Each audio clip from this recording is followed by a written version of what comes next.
to commit. Oh, a shot gonna challenge Lion. How's it going, everyone? We figured out the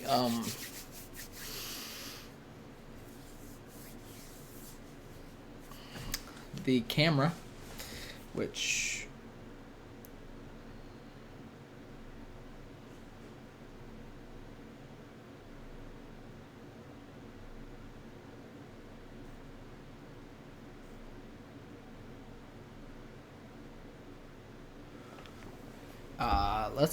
we are doing the RLCS watch party, and then we'll be streaming some games. So yeah, let's get into it.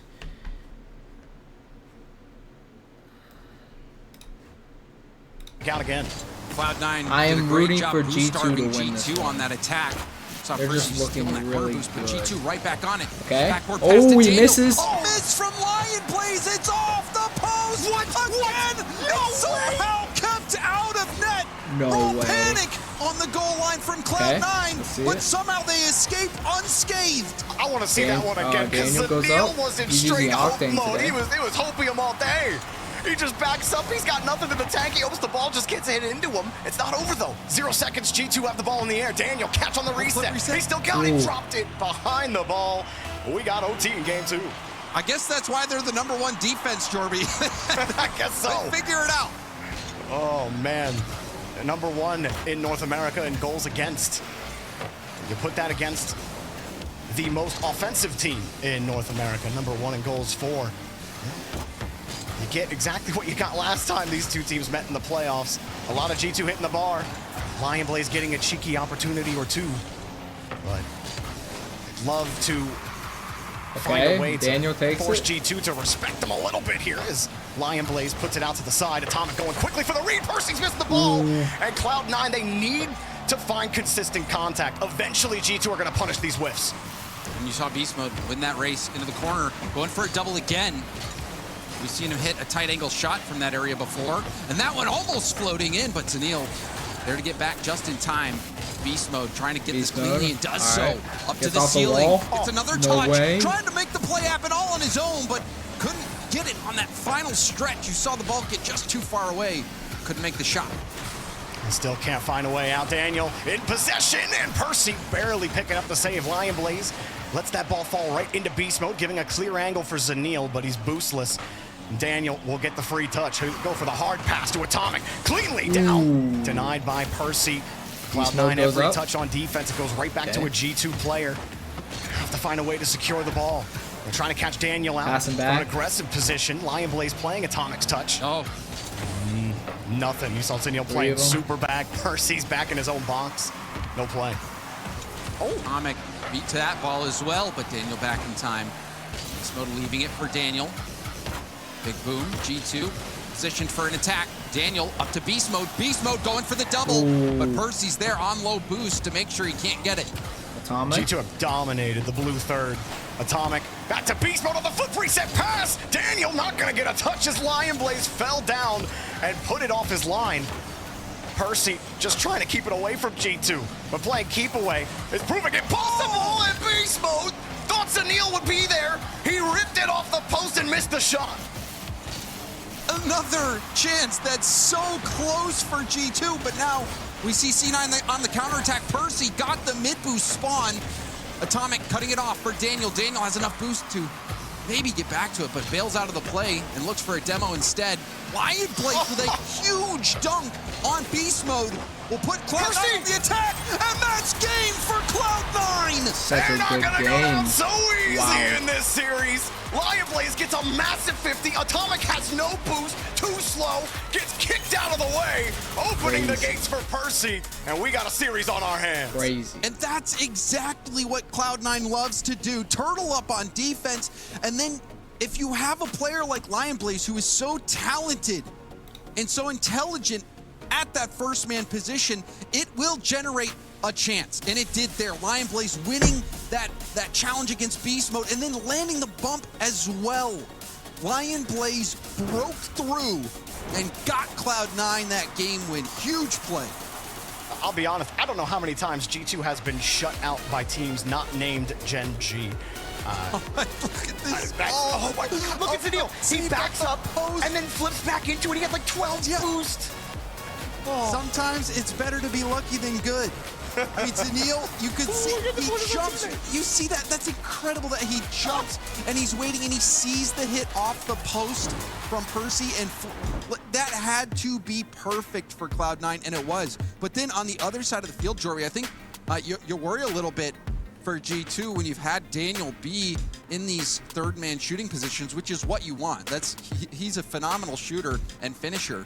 And he has had multiple shots today that he has barely missed. He's put him off the bar. So a little bit of shooting troubles for Daniel and G2. And when you have a defense as good as Cloud9, you've got to be perfect in the shooting department. And they weren't that game, and they paid the price. Game 3, baby. Just to emphasize the point, G2, as a team, have 2.94 goals per game. That is a lot. It's good for number 1. But you held them to 0, and maybe G2 held themselves to 0. They want that goal bad, It just goes to show you how rare it is for G2 to not convert some of these chances. Despite having so much pressure and despite Beast Mode doing stuff like that. But Lion Blaze already in position, so the rebound easily denied by Cloud9. Beast Mode demoing Lion Blaze, hoping for a clean and safe route out. He gets it back to Daniel. Oh.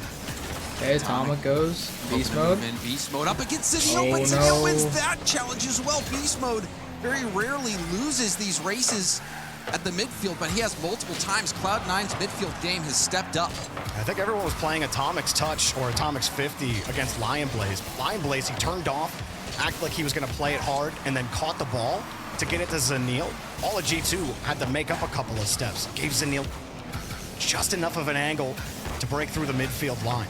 Okay, Blaze. Daniel. If he keeps looking like this, could be a ticket for Cloud9. Really force G2 to stretch and punish them for their earlier woes. G2 aren't able to get many shots on, only 3 shots on that last push. Atomic looking to get this ball up to Daniel. This is a double tap ball, but again, it's broken up. Zanil once more and even gets another touch. Throwing off Beast Mode, infield pass, Zanil gets by Atomic. Did Atomic side flip the wrong way? Looked like he was low boost. But Zanil deserved this goal, Jorby. He did so much work to get that opportunity. He did. Atomic side flipped off the ball. You're right, he didn't have any boost in the tank. He picked up 1 pad, but he had the line. The 50 maybe goes to his opposite side. Maybe not a guarantee. He doesn't get blown through on that play, but he had his nose lined up on the ball as he side flipped. G2, not what you want to see, but you also don't want Zanil getting free shots like that. In the third, Daniel pops it down against Lion Blaze, but there's no angle for Beast Mode to attack. Percy stuffs them. Beast Mode, without any boost, hopes he can keep the push alive. Daniel's got a full tank. He just forces him off the ball. Percy gets a free touch. That's what Zanil has been doing this whole game. He has been forcing G2 off the ball, predicting the touches, getting up so fast. But now Beast Mode with brute strength. What a good shot, man. And I mean, there was so much traffic. You could see Atomic was up as Crazy. well. Oh yeah, Percy, he was looking at Atomic at first, realized the pass wasn't going to happen, but by that point, it's too late. Beast Mode has momentum, his nose is square on the ball, and Percy has to attack from above. Good luck making that save at the point of recognition. Now Percy having to make another stop on the back wall, try to break his team out. G2 sending the house and making the most of it. Beast Mode taking matters into his own hands there. Get that. Blaze is cooking, goes for the bump. Okay. Excellent defense from Daniel, who's finally able to dodge that aggression from Lion Blaze and get the stop. Zanil also forcing a hard commit out of G2. They lost the ball. Lion Blaze deep pass, and Beast Mode cuts right underneath it. Daniel just forces Percy off the ball, giving Atomic a chance. Also has nothing in the tank. The couple of steals that had worked, Atomic was trying to contest his corner canister. He lost it. Percy holds the 50 on the dodge. Wave dash recover, but a broken pass attempt means G2 get the play. Daniel hoping this corner spawns on him. You can see him sitting there, but it doesn't. Beast Mode with a chance to solo potentially. What a first touch. Wow. He's gonna go for another 50. but it's up and over him. Really nicely played by Lion Blaze to get that ball all the way out to G2's half. Zaniel to cover on the initial challenge. Beast Mode feeling like he had to let it go a little earlier than he maybe wanted to. And how about Zaniel? Moving through the midfield line, dishes one to Percy. What a game Zaniel is having now. That time dusting 2 players from Insane. G2. Percy saw it develop the whole way, had full confidence that Zaniel was going to get it to him. Zaniel is too fast out there. It's definitely not like game 2. G2 dominating the Cloud9 third. Oh, Daniel, nice reset. Oh, Zaniel dove back with no boost. First defender was dusted. Daniel moving the air. Okay, Daniel. Getting a perfect flip reset. You can see Zaniel locked into his trajectory early because of that low boost. 2-2. And that is a step-up play from Daniel. G2 needed something to stop the bleeding, and they found it. Now another chance off kickoff. Beast Mode gonna go for a 50.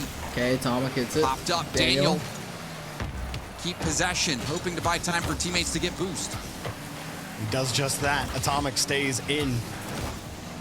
Very aggressive support this game, no matter what his boost total has been. Just that full faith attack Atomic. that G2 have that make them so unbeatable. Beast Mode swinging across. Nice shade Zaniel off of it. And like you said, bumped, allowing Cloud9 to get right through again. But he got back to it. Used up all his boost though. Atomic gonna look for Beast Mode, who's staying upfield with no boost. Finally gets the corner. But Percy gets a nice setup over to Zaniel. Zaniel and try to do some heavy lifting on his own. 50 from Atomic, back to Beast Mode. Beast Mode trying to read the defense. Atomic chipping it forward. Beast Mode hunting for a demo. Everyone on the back line for Cloud9. Zaniel takes a forward position, gets a demo. Beast Mode last back, double tap Zaniel! On top of Beast Mode and on top of the scoreboard. Zaniel is locked in, lands a demo, sees Beast Mode last back, goes for the perfect double tap, putting it up and behind Beast Mode. That is the play you have to make. You shoot right away, Beast Mode will probably get that block, but going for the double up and over Beast Mode's shoulder. Wow, that was so precise and so good from Zaniel, who is having an incredible series. Cloud9 creating opportunities on the counterattacks. Lion Blaze doing a lot of dirty work to make sure G2 don't get any more free air dribbles. Zaniel aggressive, another demo. Lion Blaze posted on his own corner. And he'll go in, take the 50, just put it on the ground, and it's GG, but hang on. Here comes G2, here comes Beast Mode, taken away by Zaniel, but that ball still has to hit the ground. Daniel, just lost it. And how about it, James? Cloud9 taking the lead in the set. And how about Zaniel? He was a menace that game, Jordan. Who do you guys got everywhere, winning challenges in the midfield, landing demos, hitting that double tap at the end. Zaniel, that was an MVP performance in that game. I got to shout out Lion Blaze. I mean, there was a couple of plays where he comes in on a blindside challenge, and one of Zaniel's passing plays that he got off actually started with a Lion Blaze decision to fake the challenge against Atomic on the back wall, take it up. Lion Blaze didn't have many options, didn't have a lot of boost, he just wanted to find it to a teammate, but he caught G2 looking at Atomic for the 50. The 50 doesn't even happen, and Zaniel gets that whole play afterwards. And it was the same again. Lion Blaze, he had a challenge in the midfield on the blind side against Beast Mode, who got shut down for the most part in this game. But Zaniel, he took advantage of every opportunity. He created a few of his own. And then also the passing from Percy, you can't forget about that. Linking up with Zaniel a couple times, perfect infield passes on low boost. Cloud9, where did this come from? We knew that they could play G2 close, but this level of defense, and then also this, to me, the thing that is so surprising is the speed at midfield. The fact that you are dusting Beast Mode multiple times when normally it's the other way around. Normally Beast Mode's 2 car lengths ahead of anyone contesting him. This time it's the opposite. No timeout for G2. All the players and staff, you decide. Now we got the next one. Let's keep on playing. Cloud9. While game 2 was certainly just straight up defense simulator, I mean, G2 dominated in the air on their half in game 2. Was not the same story in game 3, though. You talk about the midfield presence, the aggression from Cloud9, forcing G2 out on a lot of these possessions. Need to Lion win Blaze to the tried to cut ball in front of that right again. here. The blindside challenge doesn't quite work out. Percy stays disciplined on the back wall, but a weak touch and another weak shot. Lion Blaze easily plays it back up to Percy. All right, beast mode going up. From Cloud9. Tries to get the flip Double reset. command atomic lead Atomic. pass. Taking it slow, slowing down. Flip reset. It's it out to Daniel. Daniel's shot almost up and over okay. Zeniel. Atomic going for it again. Back to the ball. Goes for a 50, but you saw that no one from Cloud9 jumped at the ball. They were playing the block. Now another chance for Atomic. Goes for a goal, and that's stopped as well. Of this Lion Blaze discipline on the goal line. He comes out of net initially, sees Beast Mode, just backs up a little bit, and he's in a spot to play defensively again. I love Lion Blaze vision right now. Really making great decisions on and off the ball, helping conduct this rotation. Sometimes that stuff doesn't show up on the scoreboard.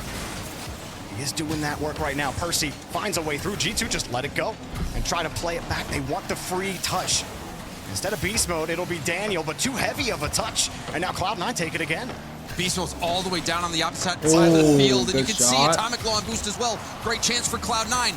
Little touchdown pass.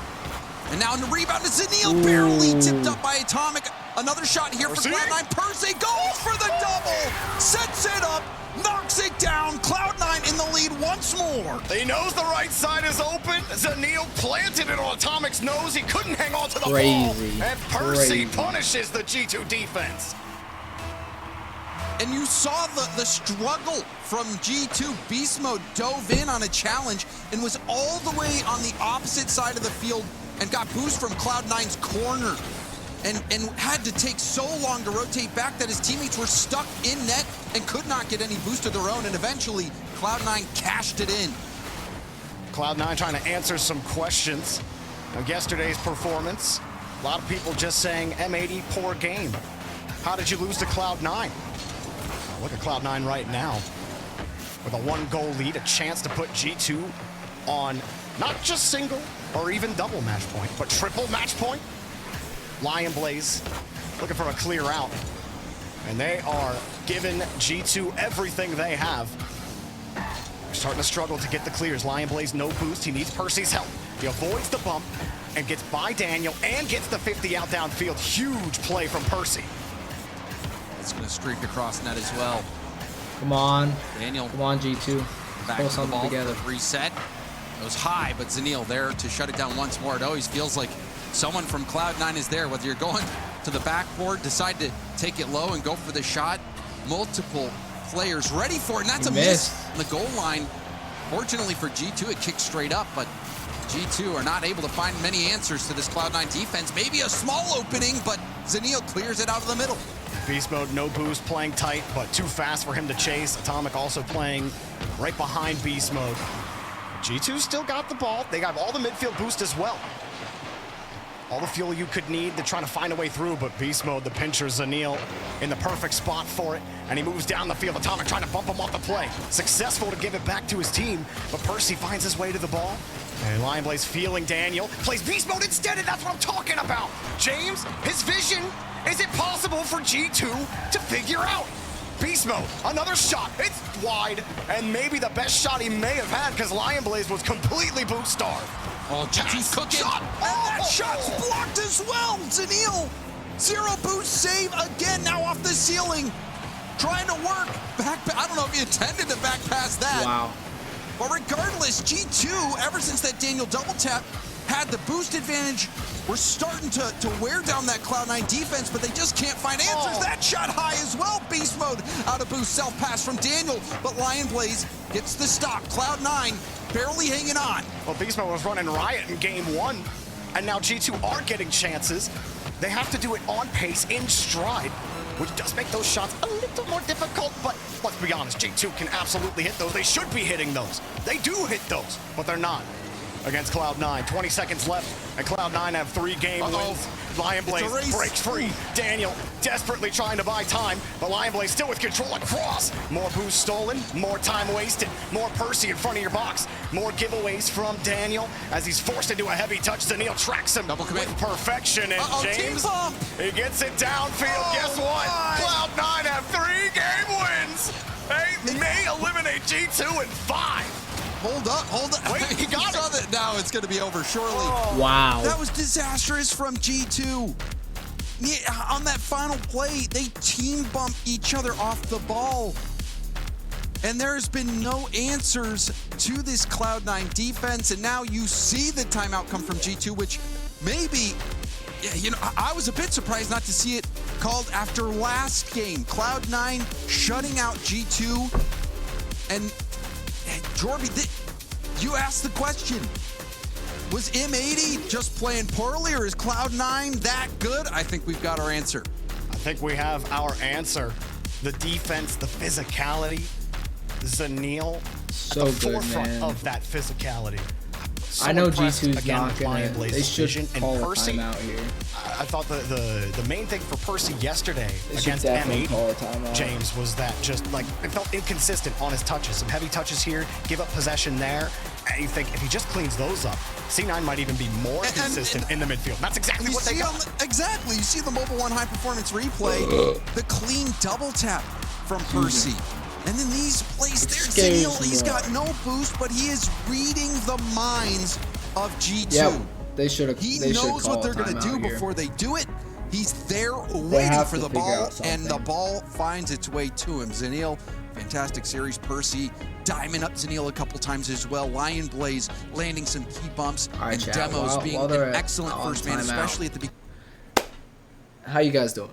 You know, it's been a while. It's been a few months. You know, I took a few months off, but I'm back now. I had to try to get my camera set up, which now it works. It didn't work at first, but yeah, this is gonna be it's gonna be a good day. We're gonna be doing some reactions after this watch party. We'll be doing some gaming, of course, some reacting to some videos, which should be good. I'm excited to watch them. Yeah, but hopefully you guys enjoy this watch party. If you want me to do more, let me know. All right. Now, without further ado, let's get back to it. This is the semis. Yeah, you know, they were tied with Number M80 in position to make the major, but, you know, good luck making a top 4 again. But now you beat G2. If you get to the top 2, now it's going to be a lot harder to shake you out of one of those 4 spots in London. Cloud9 getting signed, previously Omelette. This G2 series went 7 in the playoffs last time they played. Cloud9 on victory point now. Will they fold, or will they find a way through? See what adjustments come out after the timeout. Beast mode. Trying to force this ball through. Daniel with some time. All right, let's see it. Good control. Come on, G2. 50 it over. Lock in. Zaniel getting it to the corner. And another thing you wonder, Jarby, is if you'll see some nerves start coming out from Cloud9 now that they are right there. They've been there before against G2. Will they be able to clutch up and finally close it out?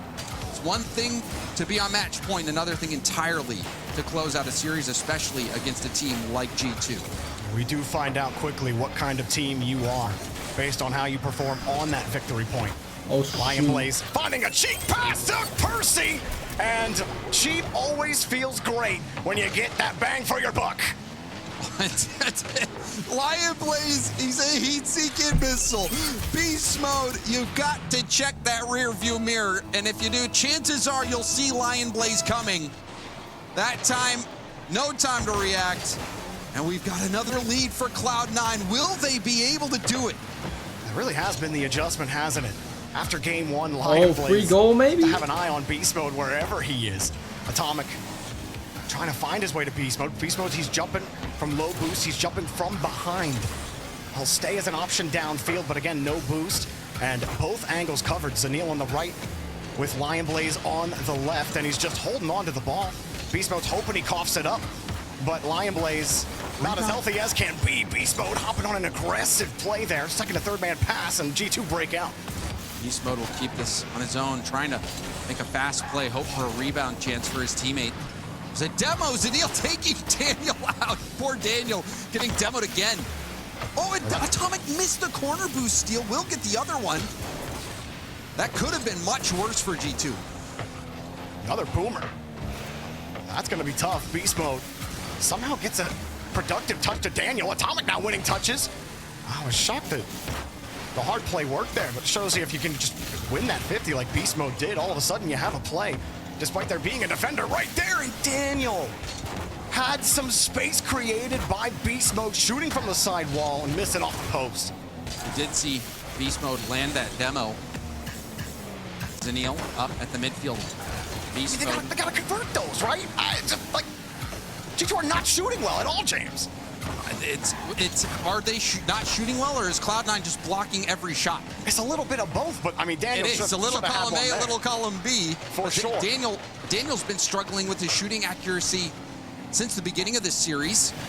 But all of G2 have not been able to hit their marks. Now a chance again. Atomic shot. Nice. He does. Nice. Zaniel was up high. Atomic reading what the defense is giving him and locks that in. You can see how high Zaniel is on the wall. Perfect vision from Atomic. It would be fine for Zaniel to be on the wall if Percy had been underneath, but Percy left the play as G2 were heading towards net. Maybe thought Zaniel was going to go out, but I'm sure Zaniel was hoping he had coverage underneath. But Percy took himself out of the play momentarily, and no one there to defend that shot. That's not a mistake that you want to see from Cloud9. On Aquadome, another boomer downfield. To get set back up. It's not where you let your foot off the gas pedal. Don't lose that confidence that got you to this point in the series. Beast Mode sitting underneath. Doesn't win the boost, so he can't really do much with this ball. Unless Zaniel hits it right to you, but that's back to Percy. Daniel, go for another 50. You'll see what Atomic does. Goes up for touch, but Lion Blaze there to 50. Ball back down to Beast Mode. Beast Mode by 1. Looking to see where the defense is. You can see the bump attempt racing in. It was the right idea from G2, but they, again, couldn't execute it. Beast Mode wasn't able to get the flip reset to set up the shot, and no demo either. Yeah, those C9 cameras are swiveling on defense. You don't get to the #1 defense by having poor defensive structure or poor awareness about where the opponent is. Atomic. Oh, double commit. Yeah, Daniel has to recover and use all of his boost. Headed back to the corner. Beast Mode tries to cut, and he will cut. You can see the anxiety from G2 as well. It seems like they think every Cloud9 touch is a threat that they have to contend with, especially in front of the box here. Atomic has a chance to quiet things down. You can feel the tension rising with under a minute left. Tied up, Cloud9 still have a chance to end this now. So many double commits and also team bumps from G2. You haven't seen them make this many mistakes in quite some time, but it's just the pressure that Cloud9 is putting them in and how awkward Cloud9's making things. You can see Beast Mode in reverse, trying to get back into position, and Daniel and Atomic Beast Mode all within a meter of each other as they try to break out. They might even make it work. You know, he had no boost, so all right, everyone turtle up, get together. If they hit, they can't beat all of us together, right? Oh, and another team bump! And he let it go. Daniel has to get back. He's got the boost. Percy puts it up. G2 all out of sorts. And there's not even that much pressure. Cloud9 are just looking up and giving him scary face. Reduces your speed harshly for sure, but you can still move. G2, overtime for their tournament life. Cloud9 making a bid for the major in this series. G2, they are struggling to stay standing. Daniel, oh. I thought Daniel was going to shoot that, but I guess shooting also wasn't the best option.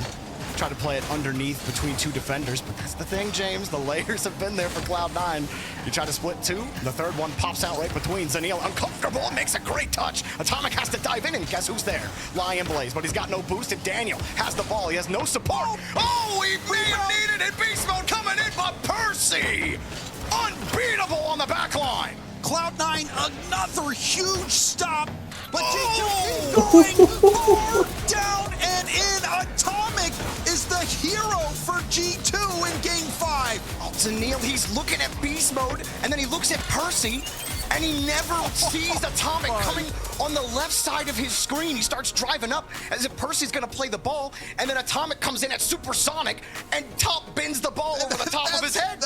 I mean, that's what, is that the shot it takes to beat this defense? I mean, that is the perfect shot. I mean, I don't know how you feel about it, Jorby, but when you hit that elbow, right where the bar and post meet, and the ball goes down 45-degree angle, that is a pixel-perfect shot, in my opinion.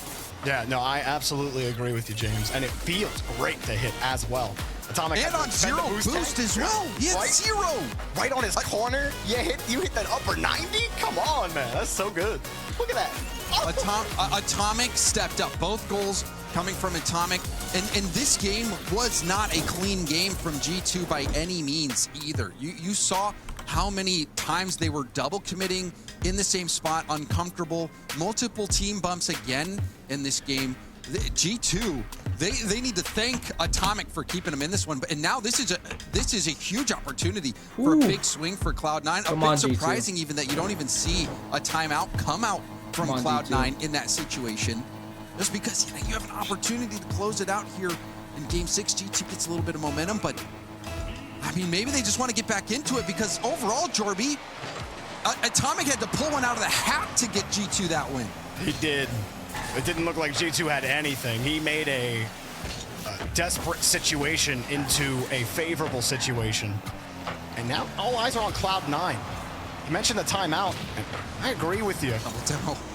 We always say that after 2 losses, a timeout seems to be most effective when it comes out. Game 7, I'll be honest with you, I don't know the stat off the top of my head for Game 7 timeouts, but I do know teams do love to save it in close series like this.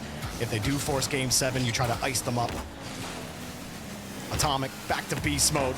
G2 would love to get back to that Game 1 energy, where they're just able to dominate every aspect of the pitch, in the air, on the ground, in the boost game. Cloud9 have taken them to the limit. Like you said, G2 not perfect. Cloud9 punching through. Catch from Percy, takes it airborne immediately. You can see everything going wrong for G2, but the shot pinballing off the bar and out. Challenge again.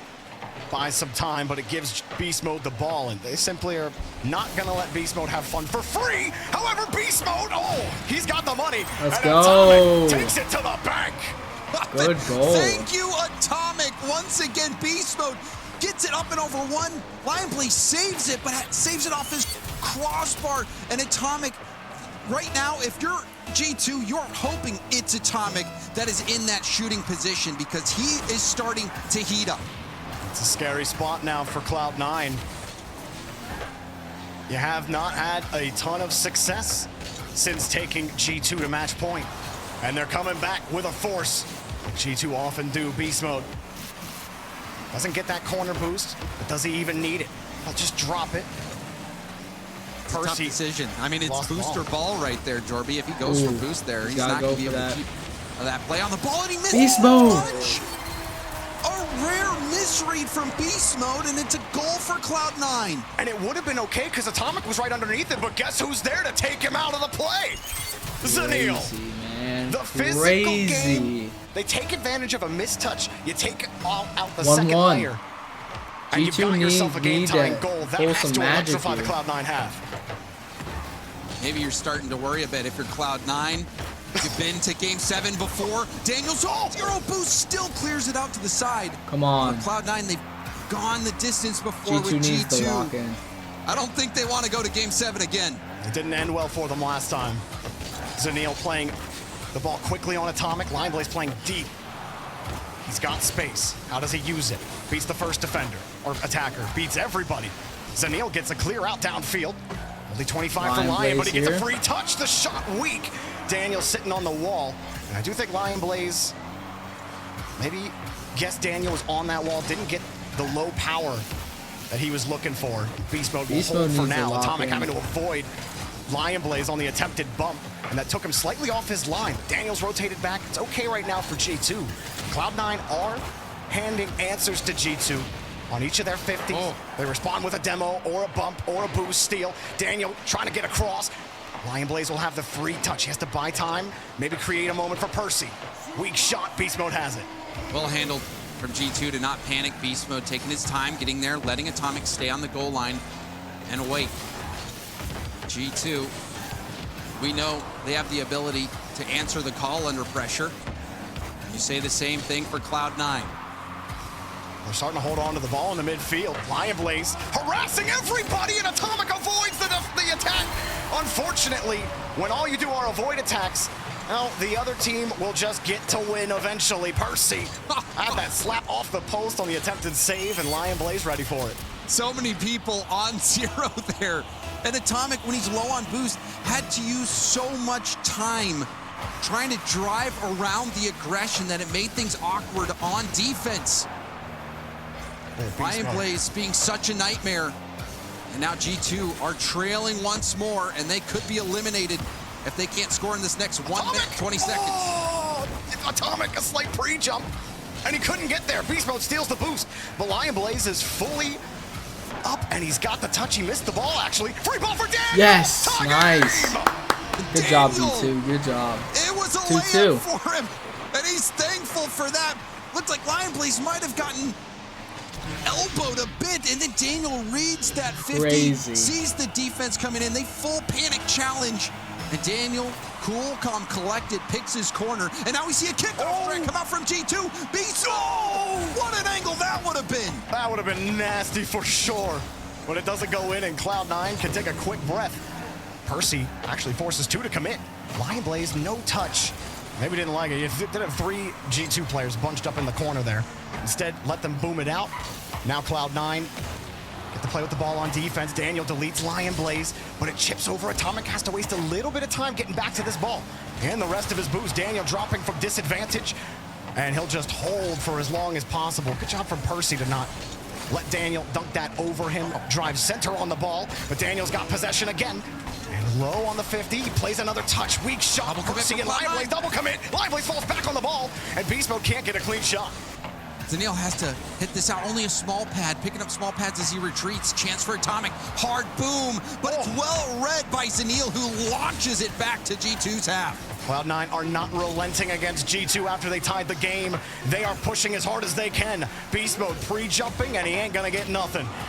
Another catch for Daniel, another 50 for Daniel, but that's to Zaniel. Lion Blaze also with a ton of boost, but it drops James. Neo Tokyo overtime. Cloud9 golden goal. Cloud9, G2, and overtime. What a trio that is. Entertaining for sure. Beast Mode almost stops them right in their tracks. Daniel, 3 boost and no chance. Atomic has Beast Mode behind him, but he doesn't have a lot in the tank. He's got to play it tight. He does. Zaniel gets there and weakens anything that they tried to do. Daniel buys some time, but Zaniel's already downfield. He'll steal the ball. Atomic has to play him. G2 have to be clean. Cloud9 just need one more goal to get this upset. And there's a demo from behind. Daniel with some space now. Backward pass to Beast Mode. Beast Mode denied. Percy gets a piece of it. And thank goodness Percy recognized it. Oh my God, Zaniel got to get back for a save because Lion Blaze was completely off the line. Atomic still has to play. Beast Mode there. Beast Mode. Yes. G2 do not go down on the championship. What a crazy G2 game. blood in the water. And Atomic makes the perfect play. Wow. Gets up, threatens the shot, gets the flip reset, and goes for the pass. Beast Mode, not much boost to work with, but he knew that Atomic would take that option if he gave it to him. Team play that was one of the from best G2 games I've in ever a seen. big moment, and Atomic, again, the MVP for me. He has been making those plays in those huge moments, and that is why G2 is such a threat. You have every single player who has the ability to step up and dictate a series, and late, it's been Atomic making the plays.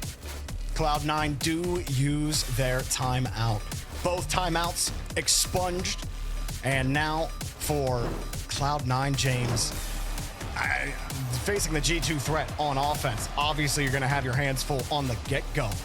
I feel like Cloud9 were still kind of step for step there with G2. They were still getting favorable demos. They were still finding ways to possess and threaten shots on net against G2. So is there really anything they have to change? Is it just execution?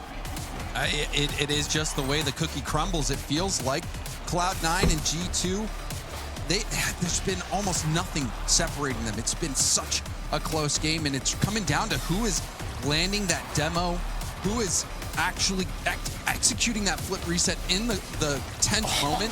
It's coming down to those single plays, those single moments where it's going to come down to who is playing better in that specific instance. That time you saw, I mean, we've seen it before where G2 has had some looks and they've not been able to hit the shot. It hasn't been the case this time. Atomic has been automatic.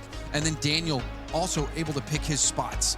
Cloud9, they relied a lot on Zeniel making these huge midfield plays and on Lion Blaze landing these bumps. It's going to come down to just one of those plays making the difference. But I think for me, the biggest factor in this Game 7 will be the mental. G2, they're multiple, they win almost everything in North America. They made it to the finals in Copenhagen. They have that belief in themselves that they can get over these hurdles. Cloud9, on the other hand, they are looking for their breakout. And it's going to take a moment like this against a team like G2 to give Cloud9 the confidence to be a great team in North America. It's there for the taking. Will Cloud9 be able to grab it? Outside of the C9 faithful, I don't think nearly anybody gave Cloud9 a real shot at the major, even after their top 4 placement. But it will be really hard to keep them out of the conversation if they can complete this win. G2 looking for 3 straight game wins and to just stay on top of all of North America as they have all season. Lion Blaze landing a couple bumps already. You're seeing G2 go for the counter. Awkward ball for Percy, low boost. Gets help from Zeniel instead. But Daniel will control it. But again, Zeniel on low boost, 50s it, hits the ball down, and steals the corner. So huge because Lion Blaze got the midfield boost as well. And if Zeniel doesn't win that 50, he's coming back from a disadvantage. Maybe another G2 counterattack. But Zeniel winning 150 keeps Cloud9 in possession. Zeniel jumping for it. Beast mode barely gets there. Atomic no boost. He needs some help. And all of G2 trying to get reset. Percy keeps the touch as tight as he can. And it goes straight back out. Zeniel has to stay. It feels like that might have been the moment for Cloud9 to grab this series by the horns. Wow. And now you see Beast mode getting denied. But that was such a good scoring opportunity. G2 was running on 0 boost. And now Beast mode up against Lion Blaze. Lets him play it off the corner.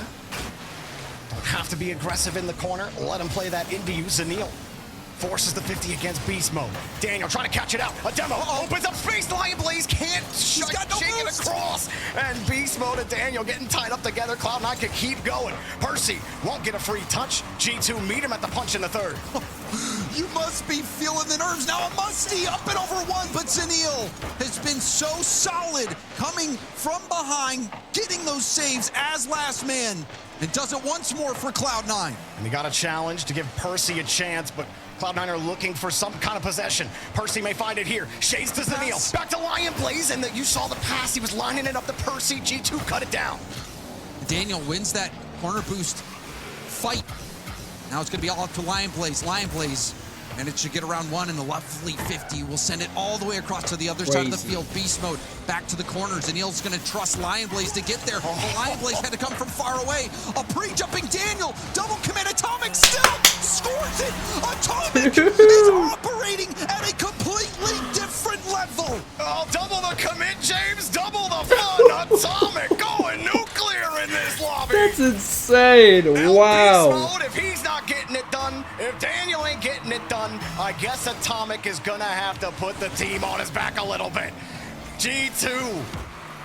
What a performance from Atomic. You've been talking about Atomic the last few games. Well, deservedly so, and he continues to deliver for G2. The 3rd sword proves to be a little too fatal for Cloud9. They have a little bit of time left. They're bleeding out, but they could staunch the wound. They could hand them a counter blow. But G2 certainly dodging all of their moves like Floyd Mayweather. Like Floyd Mayweather. Back to the middle. This may be Cloud9's chance. Zeniel had Percy on the outlet, but the shot went right at G2's defense. And now on the other end, Atomic is going to try to slot this. And he does so. Threads the needle to give G2 Atomic a 2-goal MVP, lead. man. The slot machine has straight 7s across the board. Atomic don't need no luck, though. It's all skill on the pool. No one has boost on Cloud9, and G2 are in complete control of the series. And Atomic is in complete control. He is the puppet master behind it all. And there's a demo. This will be a goal for Cloud9. Lion Blaze with his trademark first man demo. What better way to get yourself back into a bad game than blowing it all up? Percy getting the free goal, but the physical game has been the name for Cloud9. They stick to it. They keep themselves in the series. 2 minutes left, 1 to go to tie. Cloud9 still very much in this game. Big bounce back. Okay, let's see it. See what Lion Blaze can do here on 0. Trying to be patient. Percy, pass attempt out into the middle. Zanil, he commits. Atomic got one bump. Lion Blaze dodges it, but he has barely any boost. Still gets it to the corner and makes Atomic miss, but the pressure's starting to mount. They haven't been able to shake the ball. Beast mode bump and saved Zanil. Holding on by a thread. Lion Blaze cuts hard. No. No. Will flip over Atomic. He gets chipped, but he'll throw that chip right back at G2. Percy underneath misses off the bar. A free ball, but Zanil was shading closely, and now he has to just control and hope for the best. Atomic, he's thinking otherwise. At the end. Off the post, into the net.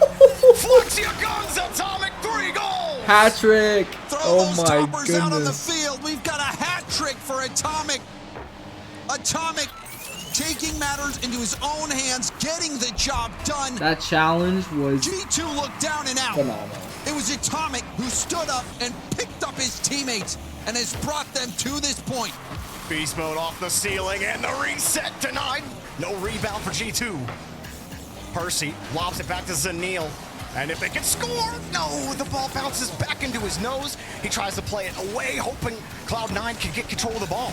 Zanil feeling like he needs to boom it. He saw Beast Mode there. Beast Mode pulled off. It wasn't enough to give G2 possession. Beast Mode without any boost. Lion Blaze looking for a way in. If they want this, James, they need to leave some time on the clock to get the game-tying goal. It's Atomic again, threatening and wasting more precious seconds off the clock. Beast Mode on the catch, steals the corner. You saw him dribble the ball into the corner boost as well. G2 in full time kill mode. Lion's gonna sit right underneath Percy. He'll play it quick. He wins the touch, but they haven't done enough to peel G2's layers off. Percy tries again. Lion Blaze chipping him in front. Cloud9 are just hoping they have any time left on the clock to play here in Game 7. But G2 took control of this after Cloud9 posted their 3rd win. Unable to close it down. G2 come back with a roar, and that is it. G2, oh, the more things change, the more they stay the same. Back to the grand finals. That was the way to start the day. Hopefully people were up and loud, and if they weren't, well, you better get up and get loud, because that was a series. One of the best series I've ever seen. I was a believer that Cloud9 was finally going to be able to set this up. They were going to be able to get by G2. G2, the amount of team bumps, double commits that we saw from them, it looked like they were so uncomfortable, but they never gave up.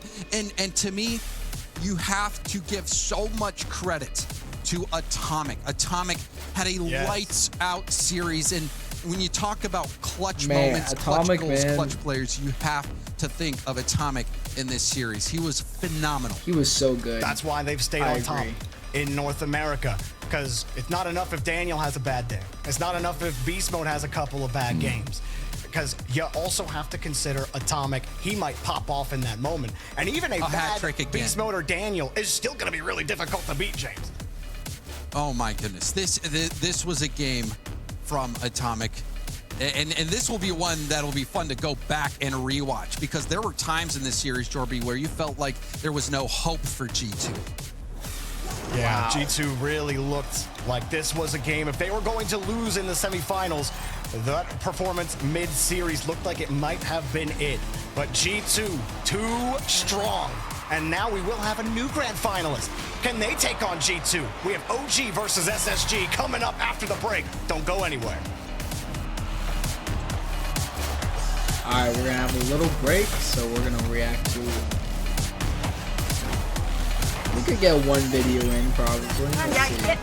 5-6 minutes.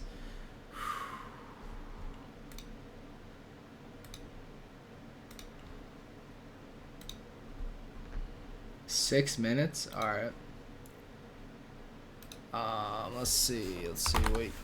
Ooh, did I get? I got a drop, didn't I?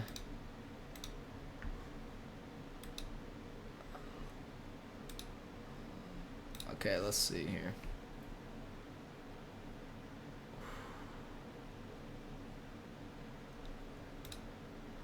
I don't think we have time to react to a video chat.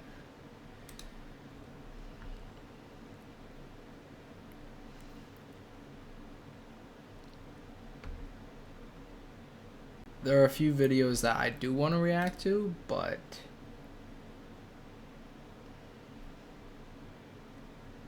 I'm trying to think.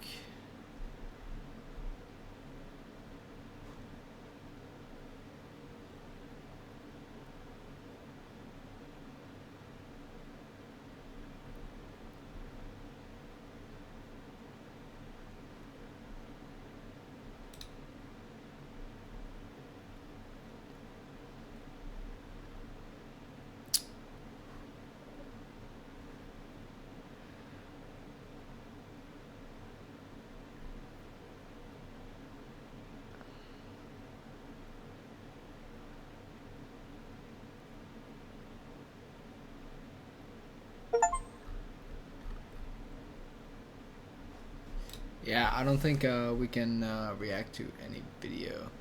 There's an ad right now playing. Okay, 4 minutes. Yeah, I don't think we can, but we'll react to some Tic Tac. Some Tic Tac would be good. Let's see here. Let's see, or some shorts. See any good shorts lately? I'll tell you what, I have no clue. Okay, sorry for cussing. I like to keep it family friendly. Kids are getting out of school. You know what? Get a summer job. If you're listening to this and you're below 18, get a summer job, you little I'm not below 18. Go get your bread up. I'm just kidding. Don't get at your job. Make your parents pay for everything as long as you can. That's what I did. It works well. Milk that cow. Milk that cow. Milk that cow. I'll tell you what. Your parents, you got any loot? I'm just kidding. I'm not going to suggest any of this stuff. I'll tell you what. I have no... I love sketch. Look at that. Brittany Griner.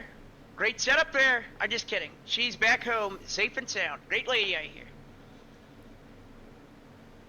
Maybe not. I don't know. What's going on? Things happen fast. Look at that. Brittany Griner.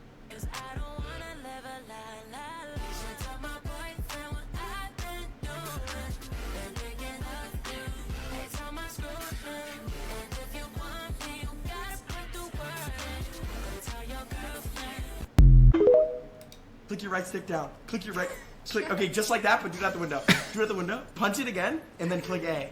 Okay, now click A. Heal, heal, and then click A. Heal, heal, heal, heal, heal. Y is heal. Whoa, that was not heal. Okay. No, RB's heal. This is Okay, this is now get your gun out. Oh my god, if you kill this guy, I'll freak out. This will be so hype. Go, go, go. Go through that door. Go through that door, then look right. Go through that door, then look right. Right there. Oh my god. Bad aim. Aim down, aim down, aim down. Calm down, Bad calm aim. down. Click your right stick down. Click your right. Click. Okay. That is funny though. Hey, I have something crazy to kind of tell you, and like I'm actually like nervous to tell you, but I need your advice. What on earth? Like a week ago, before my party, me and Zach hooked up, and now he's on set, and it's like really awkward, and I haven't seen him since. What? No, you did not. Yeah. No, we did. No, we did. We hooked up. What do you think about him? Like honestly, like what do you think I should do? My brain just broke in half. Are you for real? Yes, dude. It's awkward now. You know, Zach is great. Zach has his moments for sure. I don't really know what to tell you, Tara. Just. Excuse me. Are you guys going on a trip? Yeah. If I give you this camera, can you take photos throughout the trip? We'll get it back and make a cool video with it. Sure. Is that cool? We'll do it. Sweet. Thank you. And where are you guys going? We're going to Barcelona. Fantastic. Yeah. All right. I've gotta get over, but I love you so. I love you so. Excuse me. Pretty epic. The last straw for me was when Logan came after me for my religion, the show hit rock bottom and we weren't getting paid. I have a mortgage, I have my sister that works for me, I have Belle. I had to start my own show because we're not making money on this show and I'm getting pushed out of this show. Well, at the time, we weren't making money. I can show you my books. I was spending 10 G's a month being on the show. Let's not forget that for a year and a half, I didn't get paid. Do you know what my final straw was? Not only was I controlled and pushed around on impulsive, but then Logan's directing my show. That's not okay. What's that about? He told me that I couldn't take Celsius. And on top of that, we never got any money from Prime. And we own that show. I go, Logan, I will take half the deal if you want to put it on the table for my show. He says, I won't pay you a dime. You're here because of me. And then I said, well, what do you want me to do for my bills, bro? I got no money. And he says, go have your rich dad pay for it. Listen, that's fighting words, bro. Look at me. No, that's but fighting words, bro. You don't would bring you up say, somebody's father. Would you say bro. that the way that you handled it from a word standpoint was mature, acceptable? That I beat the brakes off of him? Correct. If he was in front of me, I would have swung at him. The last straw for me was when Logan came.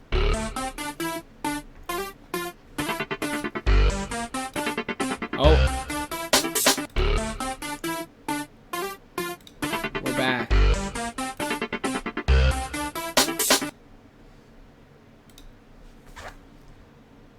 Cloud9 go to Game 7 against G2 again and lose again. G2, resilient is the name of the game for them. And while it looked scary early on, Atomic took over the lobby and he's taken over the interview. Atomic, great game out there. And I have to ask you, man, at what point in the series did you just go from this to leaning forward? Because you took over that whole lobby after game 4. I don't know if there was a specific point, but like we definitely were just talking as the series was going on, and we were realizing like we know they're super defensive and like we can't just keep doing the same thing. And I think we made a couple adjustments that made us just have like more chances, and we just kept finishing them. So yeah. MVP right there, baby. What adjustment do you feel like made the biggest difference in the back end? I think there's just a lot of times we were like trying to like start an attack too quickly when they still had like a 50 available, or like they could still get a dunk on us, and that's how they like stay out of defense for a while. It'll be like we'll have a lot of their boost, but they'll get one big dunk and then like we'll just have to reset. So we started being smarter about like taking 50s and, you know, directing our 50s to each other, and then from there we were able to get like a lot more space and chances. So you guys' communication and everything is on lock, and something we've learned about you guys, talking to Sathu a lot, but talking to you, what is that energy like when you guys are facing that adversity? Even though, you know, you've already clinched a world championship bid, you guys are still doing everything you can to keep the mental straight. You aren't laying back. You know, what is that atmosphere like when Cloud9 are bringing it to you? You say, you know, you're talking, but are those vibes positive? Is it just quiet? I think for our team, like actually I think like we never think we're out of the series. Like we know we can just turn it on, and you know if we get going we can win. And it's like it obviously is not the best situation to be down 3-1 against any team. Like Cloud9's a good team. Like being down against them is like, you know, you don't want to be in that position, but we don't give up until we're actually out of the tournament. So it's really nice to have, and like you feel like you can win at any point. Well, that absolutely shows, Atomic.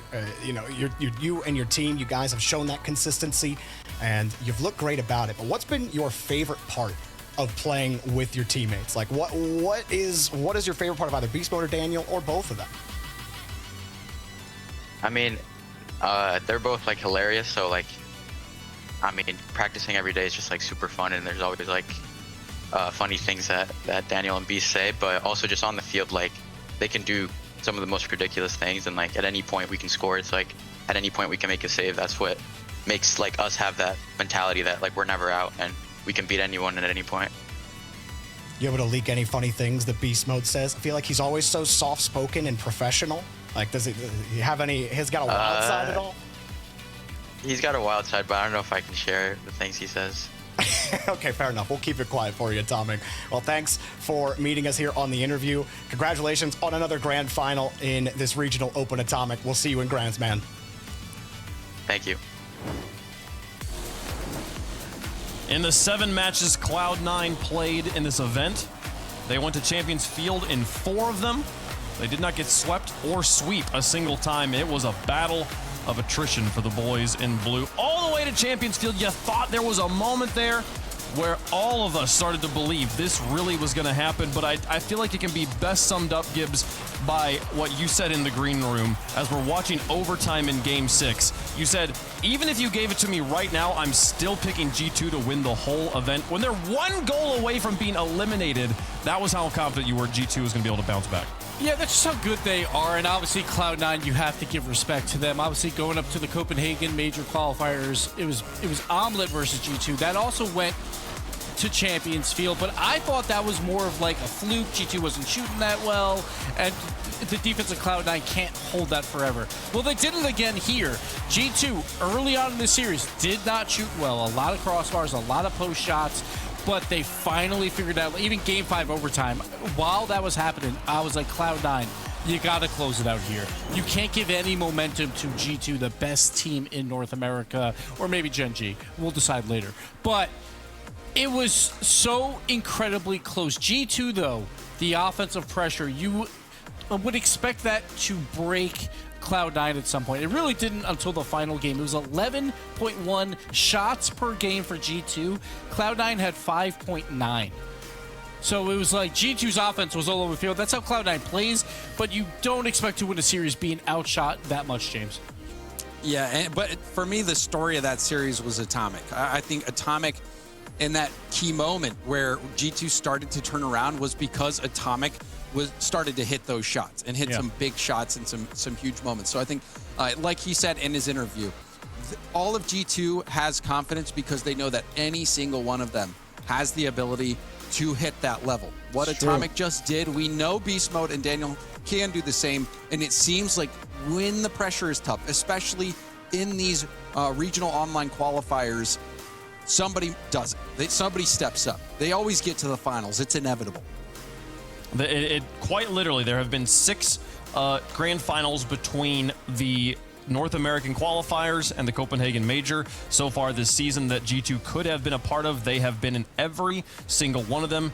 We have yet to see G2 miss a grand finals this season. On the other side of the bracket, though, the team they'll be facing off against is yet to be determined, and neither of them are Gen G, folks. It's 2 new challengers, one of them making their first grand final of the season. It'll be OG Esports versus Space Station Gaming, our next match of the day. OG with the huge upset last time around versus Gen G just 24 hours ago. No one expected that. Gen G and G2 were 15-0 in playoffs versus all of NA, but OG did it, and Space Station could not be happier because Space Station has not beaten G2 or Gen G, but they have beaten OG, and that was in the last qualifier in the quarterfinal round. They beat them 4-1. So Space Station should be very happy about this, but at the same time, this is a different OG. They just took down Gen G. So we'll see if OG can right the wrongs of 2 weeks ago and take down Space Station as well.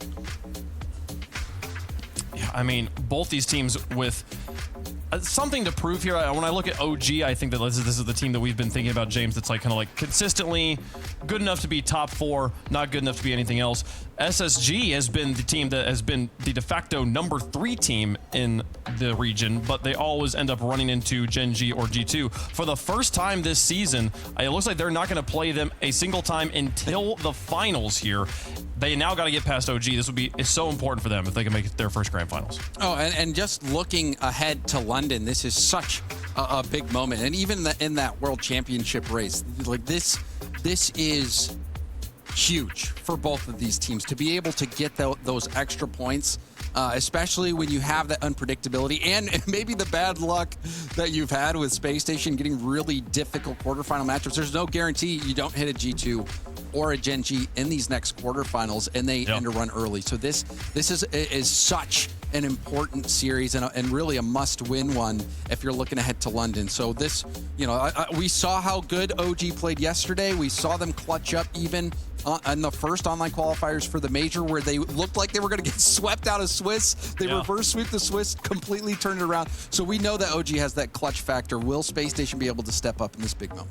Hashtag SSG, hashtag OG. Let us know who you think is going to win in the chat. We'll flip the coin, the orange for SSG and the blue for OG here. And the coin comes up SSG. So the coin continuing to have strong picks of the favorites here. Would you say that SSG is the favorite? I feel like SSG is the favorite in this match, Gibbs. Oh, absolutely. And I believe we all agree. They're like 15-1 versus the rest of NA. They just beat OG in the quarterfinals 2 weeks ago. They are definitely big favorites here. I think it's closer than what we thought G2 and Cloud9 were supposed to be, and that went to Champions Field, so anything can happen. I also feel like, just based off of recency bias, like looking at the gameplay that happened yesterday, this is the strongest James, I feel like I've seen OG be in a long time. This does not feel as one-sided maybe as the predictions are making it look. Oh, certainly. I think we're definitely doing OG a disservice here, especially after taking down the team that won the entire online qualifier last time. But I think, you know, the reason why I'm going with Space Station is because we've seen this matchup before, and Space Station came out on top. So OG, though, wouldn't be surprised in the least if they get this win. The chat line here, I think, is probably the best indication of kind of where the match actually is sitting here. On OG underdogs, but narrow underdogs, especially after taking down Gen G yesterday. They're going to look to repeat on that magic here, folks. We are ready for the games. And it's time to find out who is going to face off against G2 in the grand finals of qualifier number 5. Veterans on both sides trying to regain and make it back to that champions field. OG versus SSG. If OG beat Genji Mobile 1, they definitely have a chance to win this Their next chapter, they want to rewrite that history and take down the third team in the region in Space Station. G2 await them in the final, and SSG are dying for that rematch. Man. Exactly. SSG looking for another shot at G2. OG looking to see what they can do here to put themselves in a much better position in the overall conversation. It'll be exciting to see. We've had so many upsets. Like, jeez, even I wasn't sure if G2 were gonna make it. But hey, everyone's been wishing for something different in North America, and the competition has never been tighter. But how high can both these teams reach? Right. Where is that peak? No G for now. It's a midfield scramble. JNaps, he was a star yesterday. There are so many stars on OG, and it changes every event, actually. Who is statistically the best offensive player? And it might even change here in this series, all depending on what SSG pull out and how OG is going to be able to manage this Space Station gaming pressure.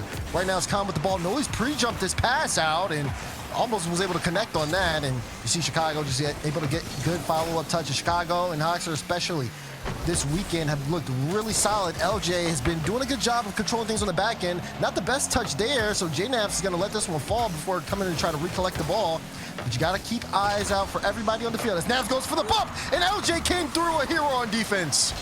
That was dangerous. SSG are kind of hesitating on how to clear this. It's no, you make a move first. No, you make a move first. And SSG almost crumbled at that. We're still at 0-0. Here's a chance for revenge too. Now Hoxer getting shoved off the ball there by Calm as Chicago play the pinch off the wall, dropping and playing mind games against JNaps and doesn't have that second man up. So SSG give up some space where now Calm can go forward. Just launch it. It's very soft though. Nully, and while that's going on, while everyone from SSG is distracted, that's where OG are trying to drain boost. Yeah, you are seeing that too. Just keep eyes on that boost game in and out on the field. Right now, you can see Calm waiting, but took too long to make a decision. The challenge didn't work out as way he wanted to, and OG paid the price here. Look, Chicago plays the slope, gets it right past JNaps, and Calm stuck in no man's land because of it. LJ, or Hoxer, banks the goal, and SSG in front. This feels like a mental game, like a real chess match. I know we're watching Rocket League here, but just the change up of the pace, trying to slow down the ball, and see how the other player wants to approach the 50. That's the type of micro adjustments that they're doing at the last second. And SSG had paid off in that moment, and Calm trying to set things up for OG. And it's cleared out, but JNaps is there first, so SSG won't have a huge window to work with, even with that touch off the ceiling from Chicago. LJ has moved. Calm goes for the 50. Great encounter there by Hoxer, and Nully won't be able to get much done either. It feels like Calm is just in this position where he's been playing a little bit more defensively this game. We haven't really seen him go upfield, try to see if he can make teams uncomfortable. He's been kind of playing more in the back. You can tell OG's just switching up their styles just a little bit as Calm is picking up another save. Want to watch to see if things start to change here a little bit later on. We're at the halfway point, and OG need a goal. What they're doing right now has been kind of working to mitigate the pressure, but it has not been enough to get them on the board. And we know that OG definitely have the potential to beat, I mean, any team. If they did it to Gen G, it's just another one on the list, right? But it's the question of consistency. Even, it's a drop-off by Chicago. Things got a little hairy there at the end. And even SSG going to 7 against Dignitas, you'd expect them to take that in a cleaner way. So both these teams have had their faults, but they've had their highs too. Speaking of that, LJ up high against Nully. JNaps in the net, leaving it to Hoxer! Oh, what They're a connection, swarming and what a them right goal. now. Oh, what They're a connection, swarming and them what a right goal. now. What a goal here, too. I mean, just well played, getting past Noli. You see J-Naps, he's just in a really tough spot. There's not much he can do. Tries to make contact, but Hoxer again banking the goal here. Space Station Gaming off to a great start. They are just controlling the field so much better than OG has been able to. Even when they try to mitigate it, it hasn't been working. Now you're starting to see Calm up front here a little bit, and he may be able to get a play on the ball, but no, denied. OG still have more work to do.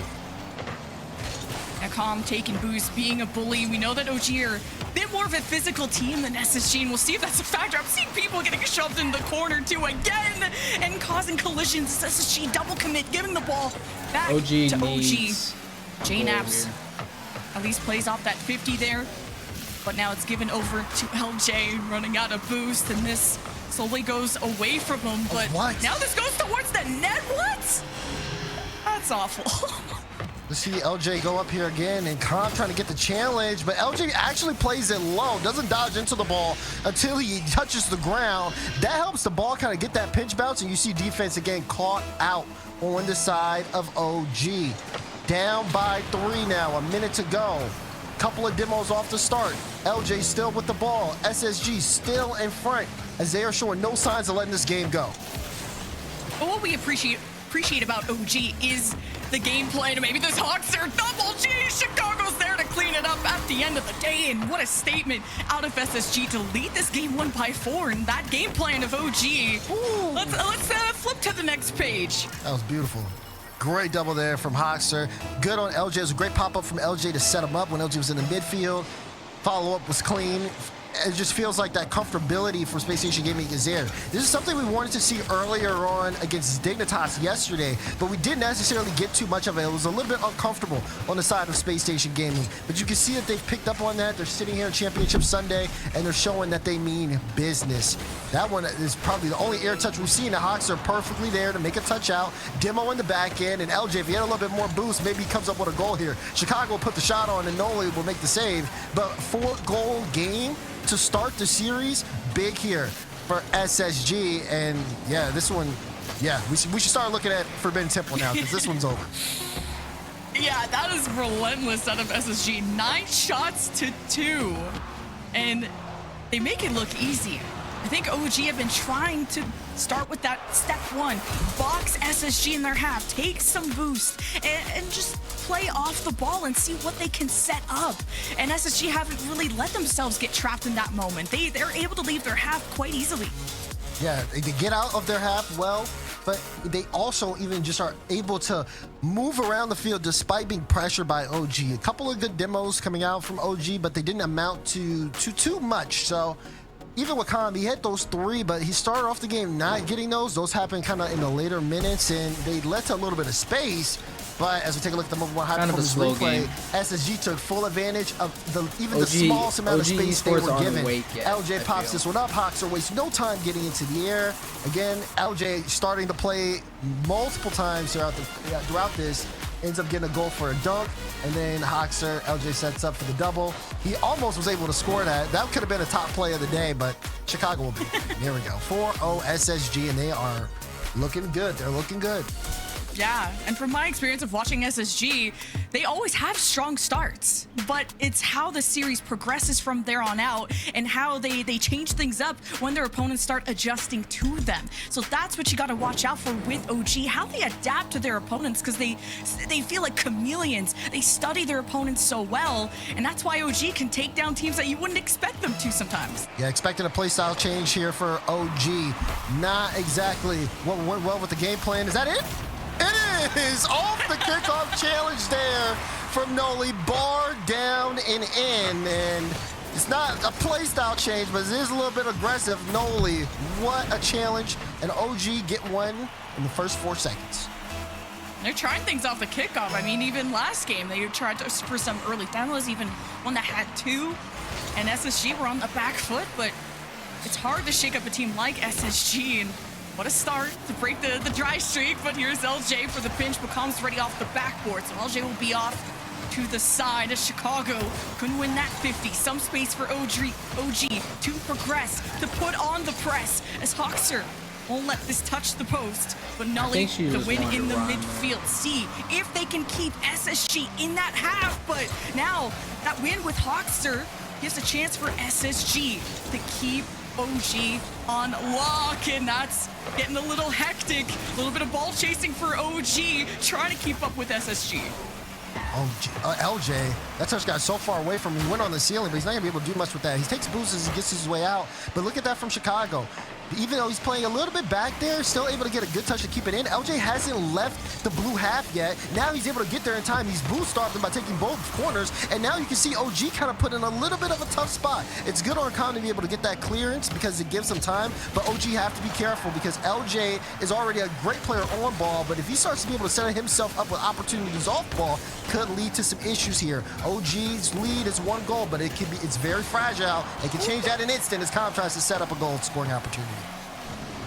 Yeah, almost a good attempted bump there. And like you said, with LJ playing off ball, he's trying to use that backboard. And if he can't, he'll just try to bump the player off of it, creating any windows, but LJ is missing. Weakened offense, still forcing to make some saves. But JNAPS, the road to victory, the road down the field at least, taking the boost, leaving it to Nully. Calm now as the third man tries to step up in that midfield. As OG explore their options. JNAPS not really having a lot besides leaving it softly to Calm, which SSG read. Yeah, it's a good read there. I mean, again, another good touch from LJ as he gets a dip on the back end, and this forces Khan to have to retreat here. LJ's been really just throwing OG off for a loop here. Chicago was low boost on that initial touch, and LJ said, listen, don't worry, I got to play it low. And instead, he just takes it completely away, goes upfield, takes boost, goes for a bump. Numbers advantage here, Chicago. Nolly able to make the stop. Chicago almost was able to force that one into the net. Hoxer just couldn't get past Nolly. He had a great defensive stop there. In the second half, the only thing we have is a kickoff goal. Unless JNAPS. We're seeing a couple of bump plays too in the net, forcing the defenders to have to unite, give themselves more blocking room there. But Chicago with the shot, Calm saves it. Hoxer's ready on the right. And if SSG can find the rebounds, they could be more threatening on that offense to get their first goal after such a dominating game 1. This is quite different. It is, and you start to see a little bit more space here from OG. Calm has been very privy. His awareness has been good just watching what SSG do off ball, because there's been times where they've been trying to take him out on the demos. Again, we've seen what LJ's been able to do. That's a bit of a break, and Calm is going to be able to get there in time. A good win in the midfield there for Noli. You see him take his time. He wins the feed. Plays the fake challenge. He knows LJ's playing the fake. He is able to get that second touch so well to pass the second defender, and then Calm's able to clean it all up. Wow, Nully is having an excellent game too. Just, again, the chess match, the mind games that we brought up in game 1 to slow down the ball, but also have great control of it, to not give an inch to SSG in those moments. Finally, the physicality paying off too, as Calm weakens SSG. LJ, someone behind him too. Calm and Nully all crooked up in the net there as SSG trying to force their way through. Comes out to Hoxer. Calm reacting perfectly in time as SSG trying to salvage that midfield. Nully there first before Hoxer, or before the other SSG member. Seems like SSG's backline is okay, not letting any open nets, but SSG still throwing shots from left to right. Chicago off the ceiling, pitches it to LJ, who couldn't curve it in time. Man, I just saw Calm use 100 boosts, just try to rotate back all the way in there, a minute to go. And the reason I say that is just because he recognized the danger that was happening. OG has been put in a couple of dangerous spots thanks to Space Station Gaming's offense, but the finishing has not been there for SSG. Great chance for a transition. Can Naps line it up? No, he cannot. But wait, that ball went midfield. Calm was almost able to get there. Good on Chicago to knock it away. OG just have to mitigate the pressure. They've been doing such a good job of it this entire game. As Nolly! Oh my, what a dunk! Look at that setup though. Calm, it's a great touch. Noli floats around it, gets the flip reset, and just slam dunks LJ. Beautiful stamp on a game 2. OG has turned this around. Wow, in the biggest of plays, and Noli is just a superstar in this game too. Just being able to stay calm when that game 1 did not go their way. Huge for them with 23 seconds. We'll have a tie series shortly, barring any crazy miracle. Now that LJ keeps getting demo too when he's off the ball, it's limiting SSG's options on how to progress downfield. And this will end now in favor of OG, but not giving up anything to SSG is quite the statement as well. Yeah, this one, I feel like it's very important to know that SSG didn't play super awkward or really have defensive mistakes. We've seen a lot of defensive mistakes over the course of this weekend, but you haven't really seen too much. And even SSG in the series against Dignitas had a bunch, but not too much here in this particular game. This was really OG setting the tone early. They got that first goal from Noli off the initial challenge, and then the rest of it was just SSG trying to force an error, and then them not being able to. OG just doing a good job playing around all of the pressure, and then of course, stopping the demo, stopping the off-ball plays. It really did feel like LJ tried to do so many different things to bring SSG back into the game, but OG was just privy to it, and there was always somebody there to pick up where somebody else left off. Noli had a banger of a game there as well, and it helps when you have a player who can make an impact play like that. Yeah, Nojiv just had a better midfield compared to game one, where they had different priorities, whether it was going for boost or just more of that spatial control against SSG, which is very hard for them to do. And we pointed out how SSG broke out and, if anything, punished OG for not being as focused on the ball. But we go to game three with a series tied 1-1, and we knew this was gonna be close. But it's how you play on Championship Sunday that matters. Noli with a shot, crossbar down. What a Wait, start! I didn't see it. Let me see My this. goodness. Look at that. Initial challenge from JNAP sets up Noli, and he just puts the hammer down. Bar down and in.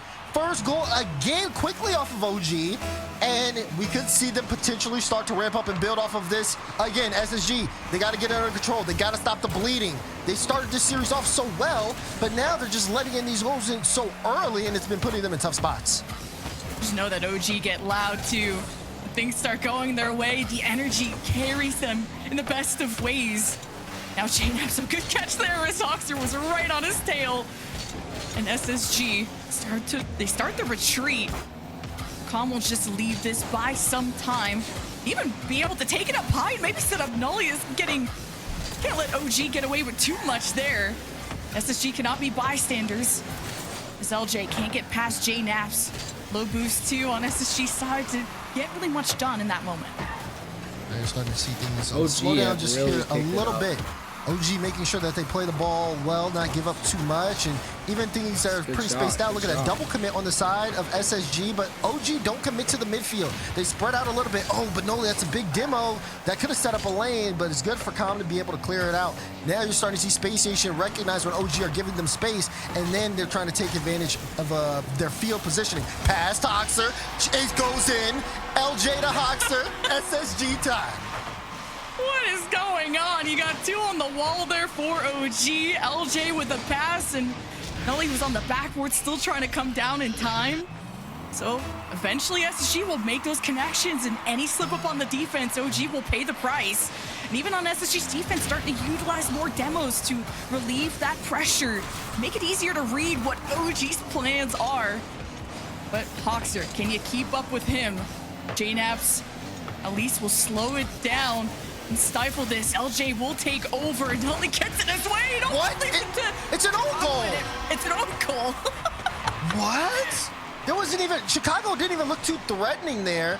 I guess he thought Chicago was gonna go, but Chicago was waiting on the touch. JNAPS was trying to cut it out, and that is rough. That hurts. But I feel like OG have gotten better at shaking off silly mistakes like that. Not even a mistake, but just moments where it happens. Happens to the best of us, but SSG want more than that. Gotta be careful when Hoxer goes up high with the ball, and even LJ with the demo, he doesn't get the corner boost, so he can't be involved in the play as much anymore. But that wasn't a great touch from Com, so here's Chicago stepping up, playing the bounce against Noli.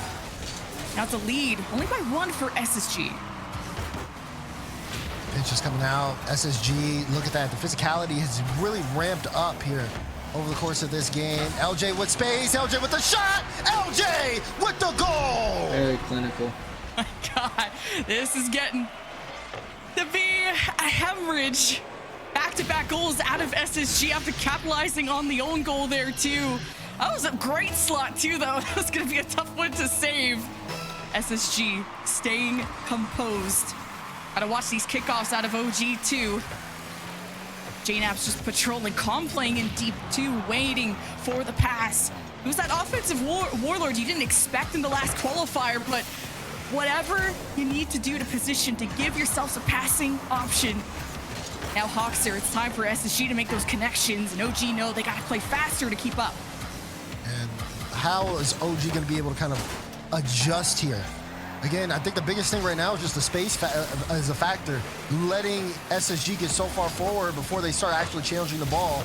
Making a big effort to challenge the midfield might prove here to work really well. Nice little fake challenge from Calm initially, and he steals a boost there, force a fake out, and Noli's also playing aggressive too, so they're starting to switch things up. They need to. They're down by 2, and 2 minutes to go, and even there, that pass play that Calm wants to get to Noli, since he doesn't have any boost, he can't do anything, so now they got to go back. So tough for OG to scrap through that when 2 players had 0 boost, as you said. And that was something you have to be aware of with OG getting boost starve and what they can do on defense without it. Somehow that doesn't go in. Chicago smells blood in the water, and LJ was too low for that, giving a chance for OG to extend with, you thought, a numbers advantage, and it goes the other way! And LJ sinks it! LJ has been just a menace all up and down the field, but now look at him.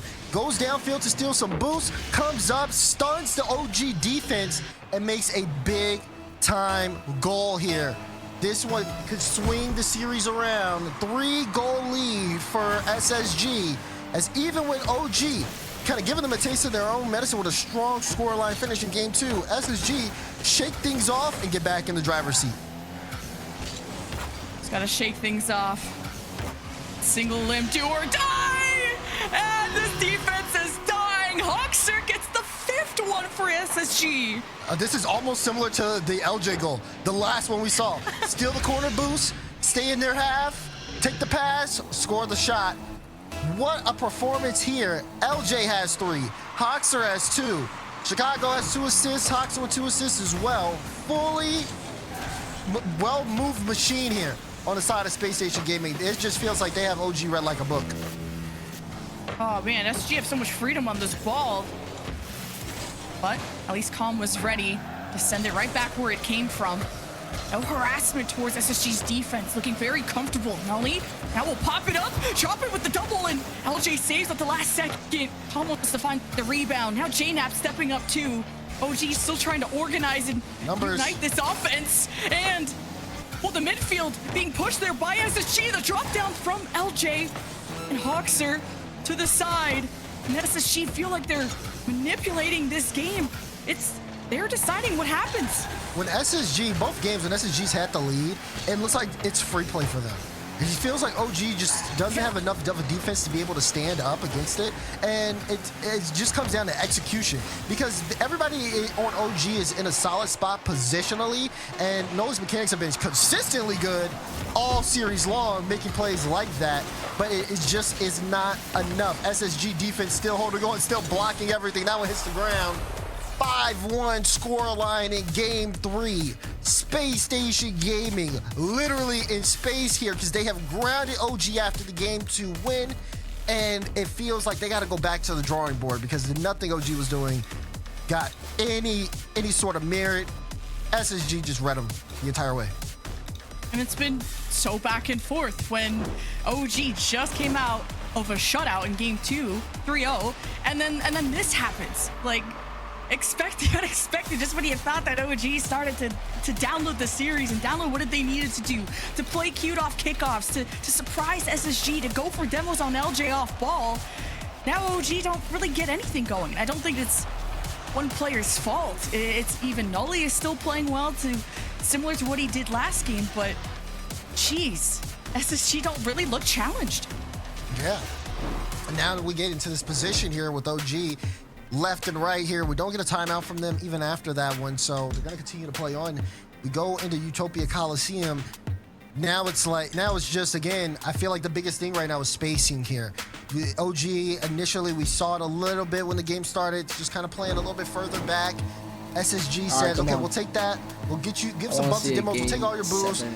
We'll pass it to each other in transition. You're going to have your head on a swivel if you're playing against us. So maybe you probably shouldn't give us this much space. We'll see if OG learned their lesson or not as we get this game underway. 2-1 series for SSG. Already early pressure there from Chicago. But J-Naps against Hawkster on the back wall. Calm demos LJ in the net. Bumps Chicago, but who's on the ball? Nully, at least with the 50 that goes towards the net. But J-Naps did everything he could to free that space up.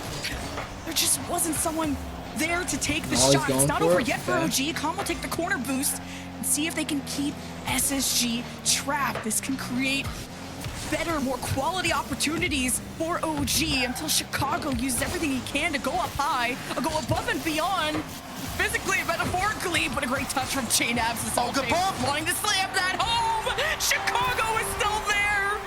Oh, man. What a bump here. LJ again, you think he's out to play, jumps off the back wall, says, get out of here, J-Naps. And Chicago, full faith, trusting his teammate to get that bump, lands the shot through. And SSG, even if you're on top of the ball, they will knock you out of the way. That defense looked strong on the side of OG, and it did not matter. Gotta give credit to Chicago. Everyone's trying to block the initial shot out of LJ or Hawks or whatever it is, and Chicago, that second man that pushes up to tap it in, find those gaps is incredible. Now, we'll have to leave this. Calm was trying to move downfield. Nully can't really assist with that. Now they're making backwards progress. These small touches don't let SSG get away with too much. And LJ's missing. OG are going back to the game plan from before. Go for demos. See if he can reorganize SSG. But now J-Naps, okay, with the 50 just towards the net, but where's that lethality? Calm in the midfield, no, can't get much progress either. Now SSG, they're the ones knocking at this door, and LJ with the demo and takes the boost. At least it's traded out. Hawks are below J-Naps, almost gets the bump on Calm. OG, barely stable. Yeah, they're kind of hanging on right now just by, again, back on defense once again. Looking for a way out, and they haven't really been able to yield too much results here.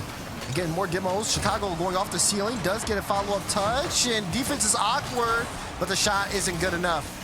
Now they're going to start seeing a transitional play, and this one, Chicago will be a little late back, so has to watch this one. Whoa, the 50 works out, and J-Nap's in the right spot. Nice. OG's in the house, and they come up big.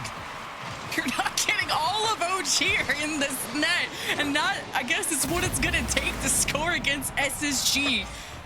Not just one bully, but the whole squad coming at them. We have a tie game, 1-1, going into the second half shortly. OG need everything they can get. It feels impossible to score. Now LJ can at least be the spark plug, and he pushes J-Naps, and it makes this so easy for someone like Chicago.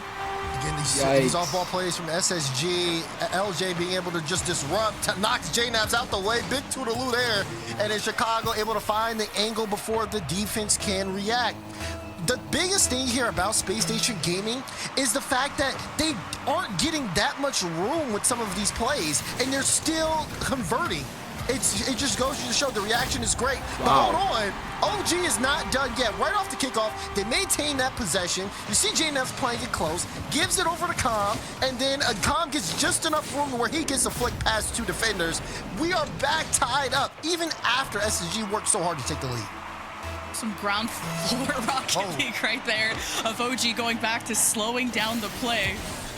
But at least OG have kept this close. What's up? Real quick, LJ, off the kickoff at least, he's got 44 points now. We're halfway through this game, and LJ's sitting at 44.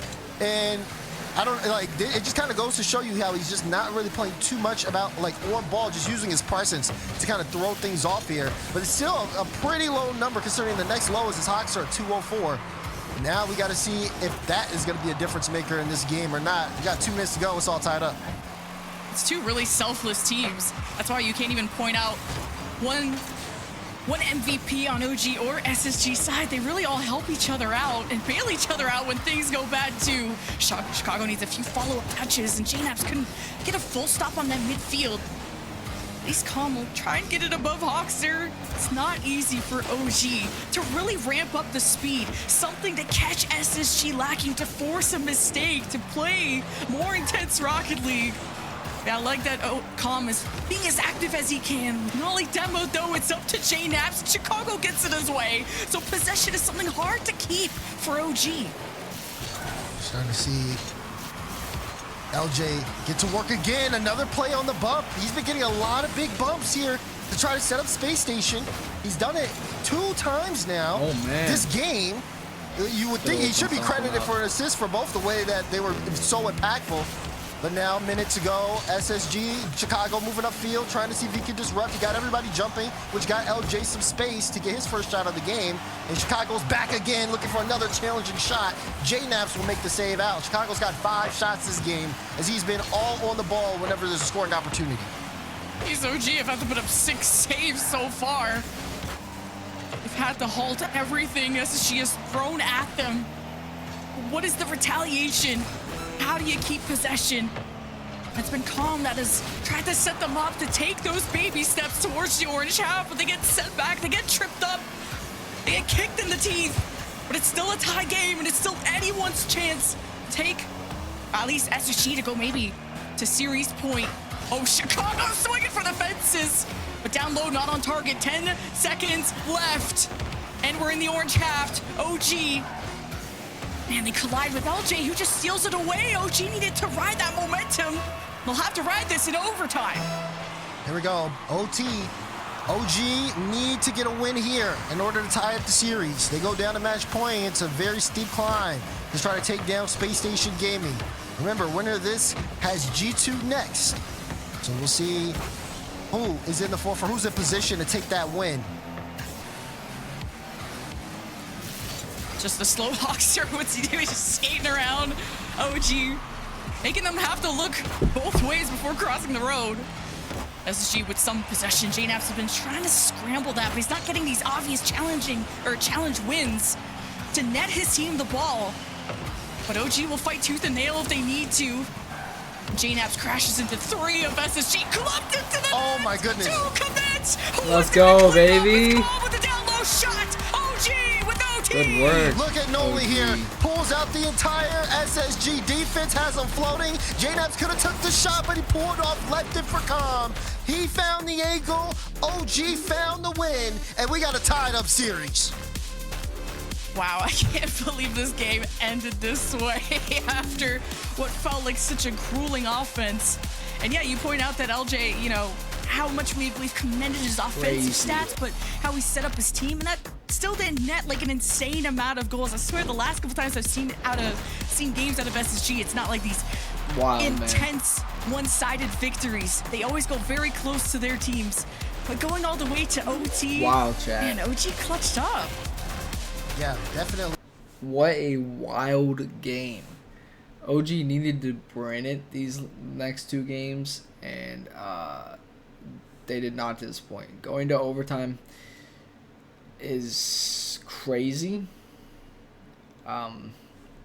It's very nerve-wracking going to overtime. But hey, they made it work. Excuse me. Chad, that was... And it's not even over yet. We still have potentially 4 games if they go into match point. Alright, let's get it. But now, here we go. A chance to swing the series in OG's favor. Whoever wins this one puts us on match point. Lock in, we're in Aquadome. It feels like SSG had better backup plans when the offense went awry.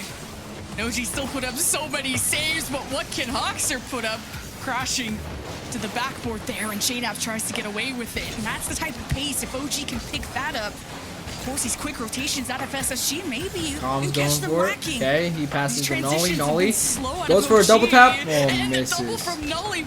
Decides to put it off to the side, especially with 2 jumping out of SSG. Chicago's going up. Hawkster. Chicago to Hawkster, looking the defenders and painting the back of the net. what a transition here. Chicago with that great touch forward. Look at Hoxer playing the bounce, not necessarily going for a shot. And the defense has to make a quick decision because you got two players so from scared SSG to go charging off ball straight through to cam. your net. And they ain't giving up unless they get a goal. Wow, SSG, man, they know how to ramp up. And OG, where's that type of pace? How can they get away with that? How can they get rid of the ball before the 50 comes out? SSG Nollie. harassing them constantly. Go for 50. See, even there, misses Hoxer the meets him 50. halfway in the midfield. The ball is stalled. At least Calm will be the first one to jump on this, and that's what I wanted out of OG. More backup plans, more support out of the second man. Now this comes out. Good touch by Calm, making sure SSG don't get that free Good hit. shot. Now OG, press on. Yep. Orange half. But JNAP's just let LJ get the clear. Oh Now the gosh, backboard's no. unattended, and LJ gets it done.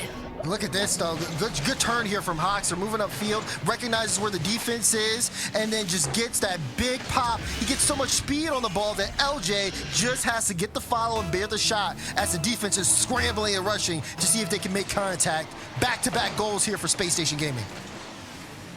Oh boy.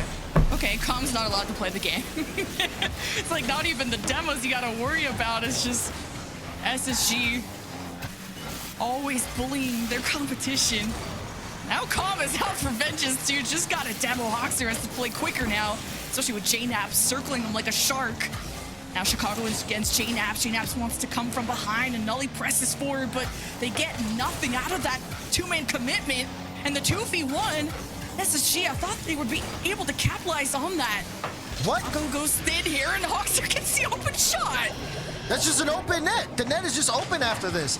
You see Calm, he's going for a demo upfield. Hoxer's able to get the dodge. And then JNAPS was also, they got caught out grabbing boost. And no one, whoever was on the ball couldn't get that control on the ball. I was on Hoxer POV, and he just has the most open net possible. So boom, there you go. 3-goal lead for Space Station Gaming, but they didn't really have to work too hard for it, and they almost got another one off the kickoff. What is happening with this OG defense? Like the last 2 goals, I didn't even feel like there's a good option for a save. SSG fully punishing the scrambling OG team. But now with the demo with the 3-on-2, and only with the soft touch straight right, Chicago still low, able to make the block. Now Chicago and LJ passing back and forth. Noli gets the demo from behind. That's huge. Chicago will needs something salvage. here. Hoxer is stepping up as the second man, hoping to just tip this above Nully. But now with backup for OG, SSG will have to retreat. Gotta watch what OG's doing. When they're on the ball now, they're trying to go for a little bit more of a solo play. We're gonna see them now have to play from behind halfway through this game. And they've got to get things cleaned up very, very quickly. Getting beats a lot of challenges out in the midfield now. And they want to try to make extra plays to see if they can throw off Space Station Gaming, but they haven't really done too much to really put Space Station Gaming in a bad spot. This demo now sets up a big lane, and Khan tried to get the shot. He demoed Hoxer. Hoxer respawned in the right spot and was able to make the challenge on the play, keeping this a 3-goal game as it goes all the way back downfield, and LJ almost put the 4th one in.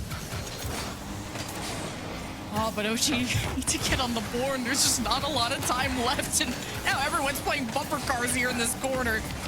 And SSG, the race is on. How do you slow them down, Calm? At least with the touch off the backboard. Gets it to Hoxer. JNAPS and Calm circling Hoxer. Chicago leaves it to Nully. Can't get there on time. Calm with a big win, but they set themselves up towards the orange net, where SSG are just waiting to receive. They haven't been able to carve their place into SSG's defense. Not quite yet. If anything, it's OG's defense that's getting both of them too. Okay. That defender gets overwhelmed, and OG are on the board. Noli starts this one, and then he also moves downfield. Look at Calm slowing it down. Hoxer tries to jump. Noli knocks him out the way. Calm able to just roll that one in. Taking the numbers advantage and then cutting off the space has been very big here for OG. You see what happens when they can pull it off. Now they got to do it 2 more times with not too much time on the clock. I only had 2 shots, so, and getting to the other half is fine. But what can materialize out of this offense of OG? It's not the same team that we saw from yesterday. But SSG looking cleaner is at least something to be happy about. Now a 2v2 in the net. Chicago with the demo. Nully missing. Hawkster dancing. LJ waiting for the ball to come out to him. Shoving Nully. Chicago realizes this, reacts well to keep OG stuck here. 34 seconds. Precious seconds going by. It's not impossible for OG to come back. But based on how this offense has developed, it's going to take forever. It feels like the offense hasn't developed. It feels like a lot of it is just them trying to get out of their own half and see if they can set something up. Meanwhile, Space Station Gaming perfectly okay. They got a 2-goal lead. They know it's the final minute. You just play the 50s out. You play the time. You don't even need to try to score. You just run out the clock. OG could not force the issue here, and now they are in a match point situation against a Space Station Gaming team who has been finding each other very well over the course of this series and has made the most of their opportunities. 5 more minutes could separate Space Station Gaming for another shot at G2, but only this time it'll be in the grand finals. And there's just a couple slip-ups from OG's defense. Good like, game. they know how to stretch and push SSG to the brink, to that distance. That's why they went to OT before. So OG are going to take this time out to relax and assess that defense. Because there was like 1 or 2 open nets where SSG didn't really have to try too hard. Feed the ball to Hawkster, get the bumps, whatever it is. And SSG, that offense is what's materializing. And it's been just so efficient as well. When they move down the field, they make the most of so many of their opportunities time and time again. And then not only do, they keep the momentum going, they keep OG awkward. OG only had 2 shots that game. And again, it goes to show you just how well Space Station Gaming was moving out and up in the forefront to be able to deny a lot of those opportunities. You take a look at the highlights here, and OG come off of some previous games with some mistakes. They try to see, they end up winning an OT in game 4, but they come into this one dropping goals early, and it was just so hard for them to be able to pick it back up. We've seen that time and time again where both of these teams kind of get these strong early leads, but it's been more prevalent in the OG side where just they get the space, they get the opportunities, they just make the shots. It's been pretty simple. Very simple.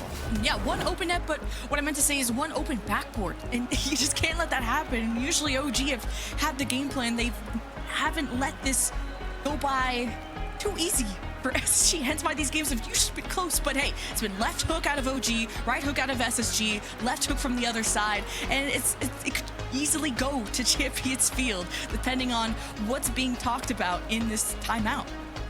Right, now you got to take the timeout. Try to see if you can change up the game plan here. They haven't been able, like I said, to connect too much. Even when they do, they get like 5 demos on the field. They haven't been at the right timing.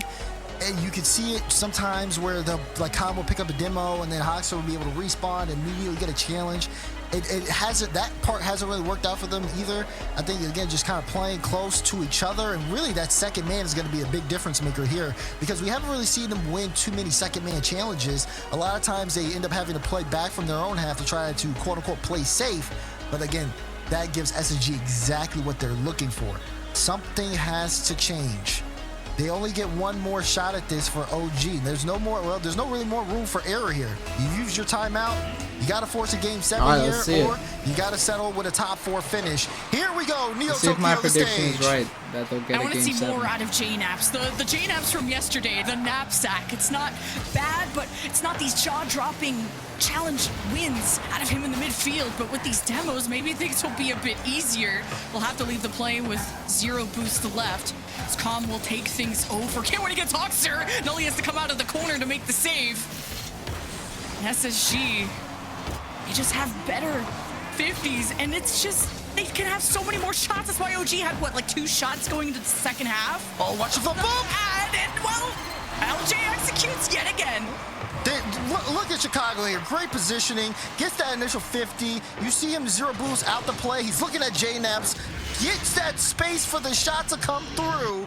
And LJ will pick up the first goal, but it's not without the bump from Chicago. SSG back in front again. Here we go. More of these early goals. You know, G support each other more, and SSG, you know, keep doing what you're doing. If it ain't broke, don't fix it. JNaps pop up to the ceiling. It's not something that can be centered out for OG. 2 playing back. Com, how does he approach that midfield? He goes to the side. SSG outthinking them in that moment. Com against Chicago manages to take the boost too. It's OG still have the resources to work with. but space to be created is difficult. Any weak touches sometimes resulted in the ball being spat back right at them, especially at the back of the net. Noji don't want to make any more mistakes, but LJ with the triple and almost the bump on Nolly. Good save.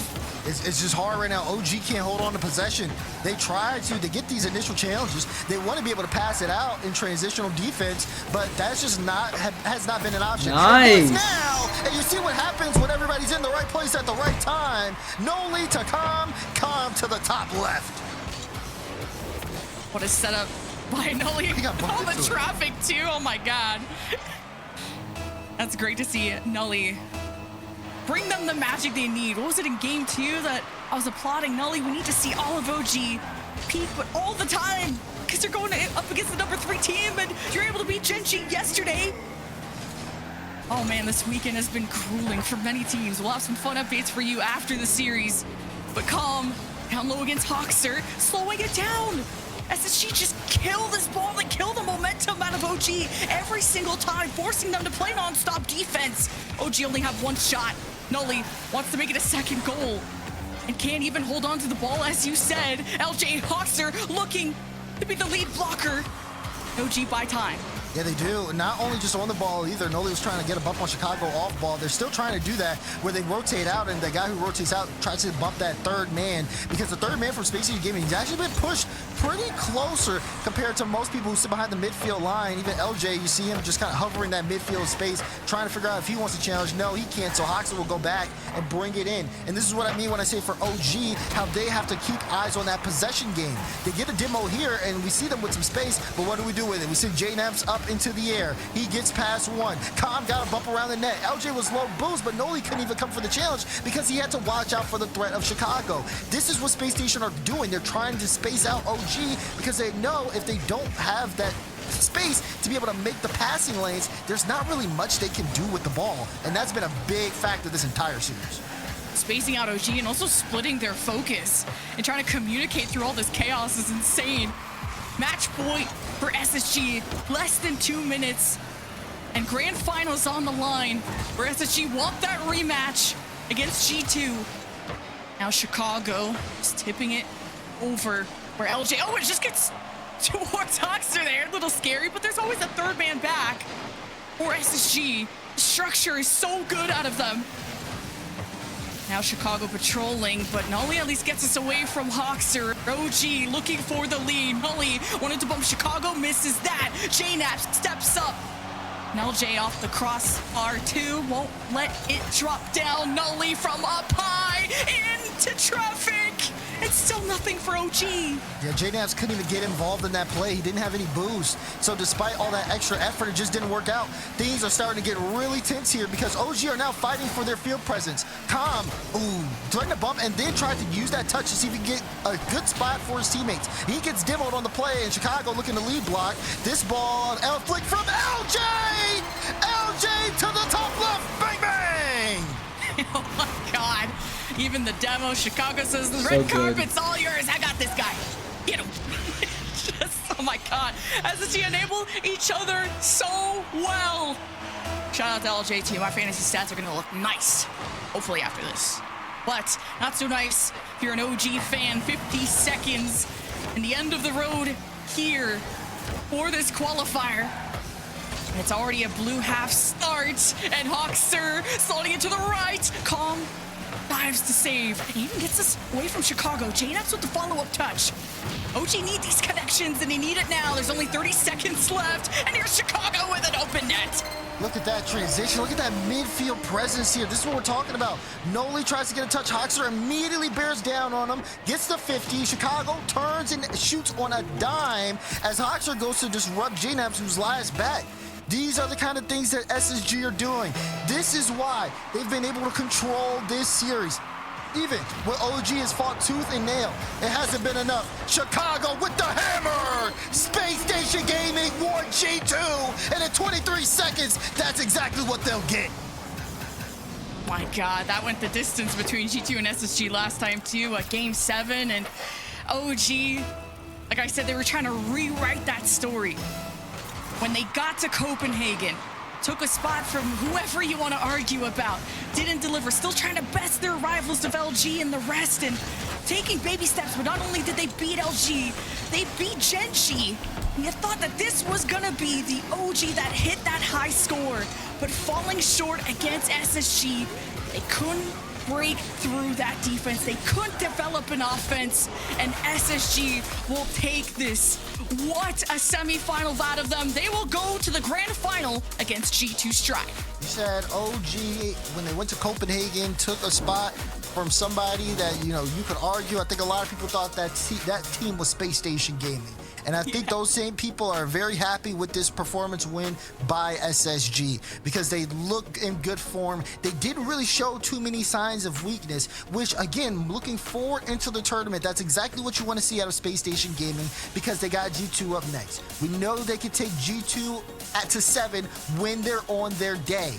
Now, with this situation, with G2 going 7 games against Cloud9, that was a good game. You start to wonder, maybe are we in for something different here?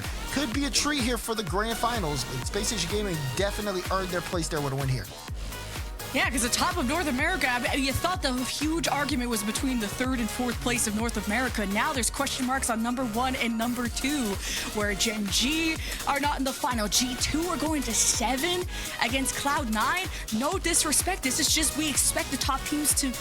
It was so, the gap between number 1, number 2, and 3 and 4 was so large and not as close, and we love the competition we are seeing out of North America, and it matters on how you play on the day and how you consistently bring that into the following matches, where I wish we saw more fire out of OG, because I wanted them to go down at least playing their best. Well, they gave everything they had, and it just wasn't enough. Space Station Gaming, though, are looking in full form. You won't want to miss the grand finals. We're going to go to a quick break. We'll be back with more RLCS.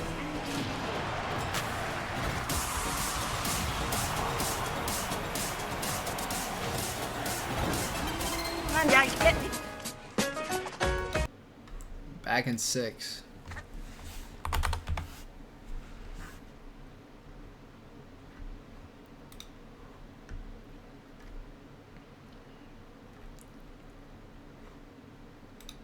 Let's watch some KSI. Oh, ladies and gentlemen,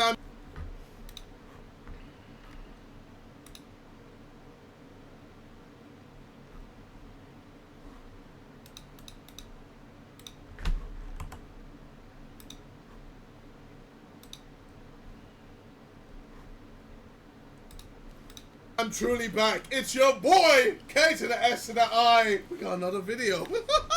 And you already know what it is. Try not to laugh. I'm coming with good old reliable videos first, and then we'll start to switch it up a little. I'll start sprinkling some new sauce. But for now, we gotta try not to laugh. It's been a while.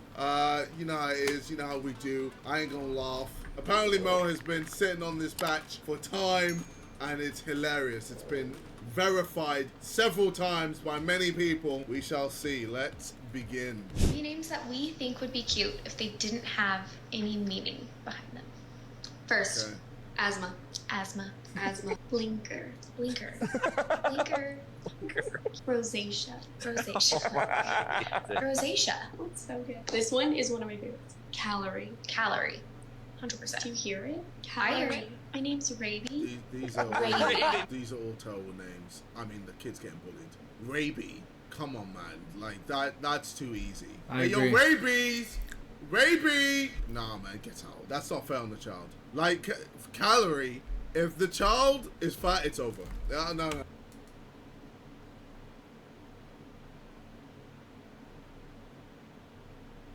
If your name is Calorie and you're fat, it's legit game over, Raby. Feta. I'd be naming my kid that right now. If it weren't a cheese, feta. Ooh, felony. No, they're taking the face. No, they're taking the face. Felony, man. No. Is how are people gonna be like, oh, all Asians look the same? I mean, yeah, they're all Asian. They're all supposed to look the same. Like, people are like, oh, all white people look the same. well, all black people look That the same. picture, They do nigga. that about every race. That's the point of the race, is for them to all look the same. Like, I feel like people, like stupid people, get offended by stuff like this. Like, oh, you all look the same.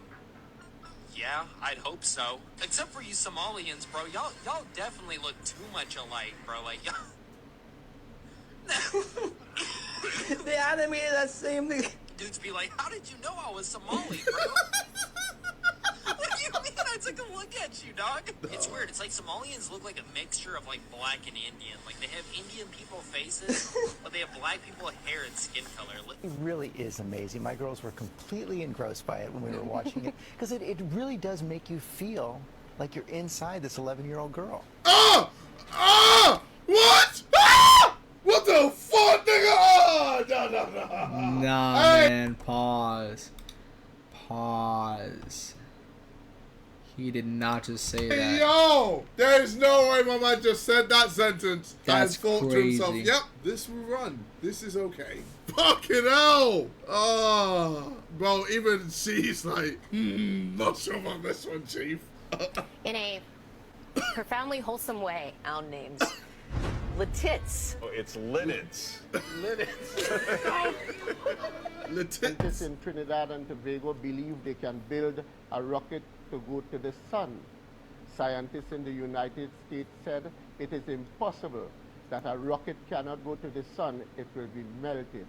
The scientists of Trinidad and Tobago said they are not going in the day, they are going in the night.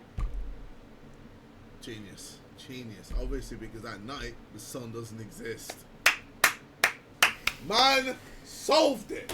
Wow. Oh my god. Hey, yo, give that scientist what is it, Nobel Peace Prize, a Grammy, a Momo, whatever is the equivalent to a Momo or a Grammy. Give that scientist that thing, man, because he or she completed. Fucking idiot. Huh? Hey, yo, wait. No, wait. I swear he was, his ass was getting, wait. No, I missed it. You know what? We'll allow him.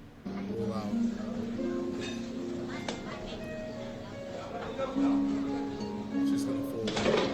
Oh my. They also studied the way gay and straight people talk. Hi, nice to meet you. I ride a motorcycle. Sounds straight to me. And is straight. Hi, nice to meet you. I ride an electric motorbike. Gay. I'm definitely very into Asian men. What race do you think I am? White to Asian, maybe?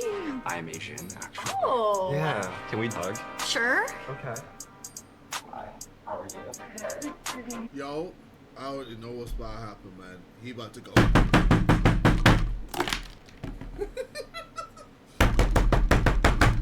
Don't care.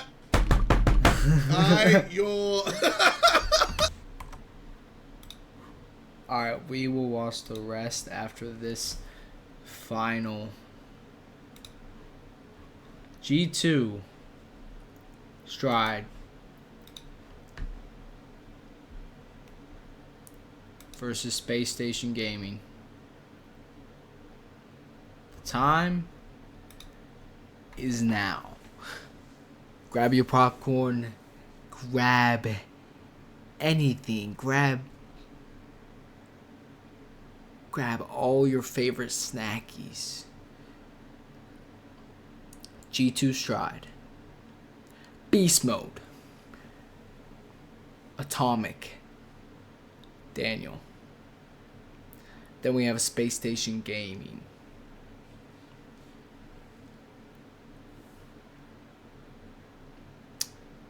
I forget who's on Space Station Gaming.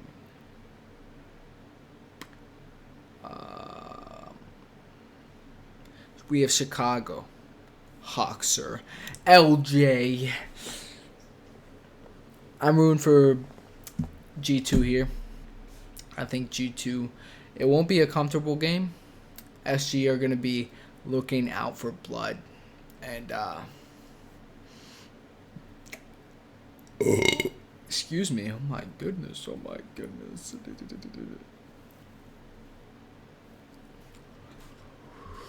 Yeah.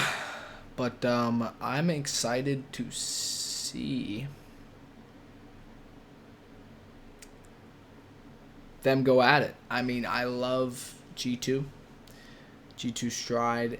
I love Space Station, you know.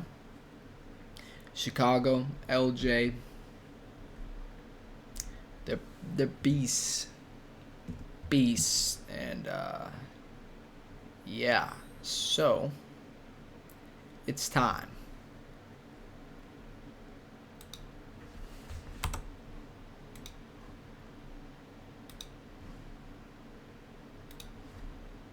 With this London major qualifier process, no Gen Gs, no G2s. They make their first final, but now they go up against that final boss of G2.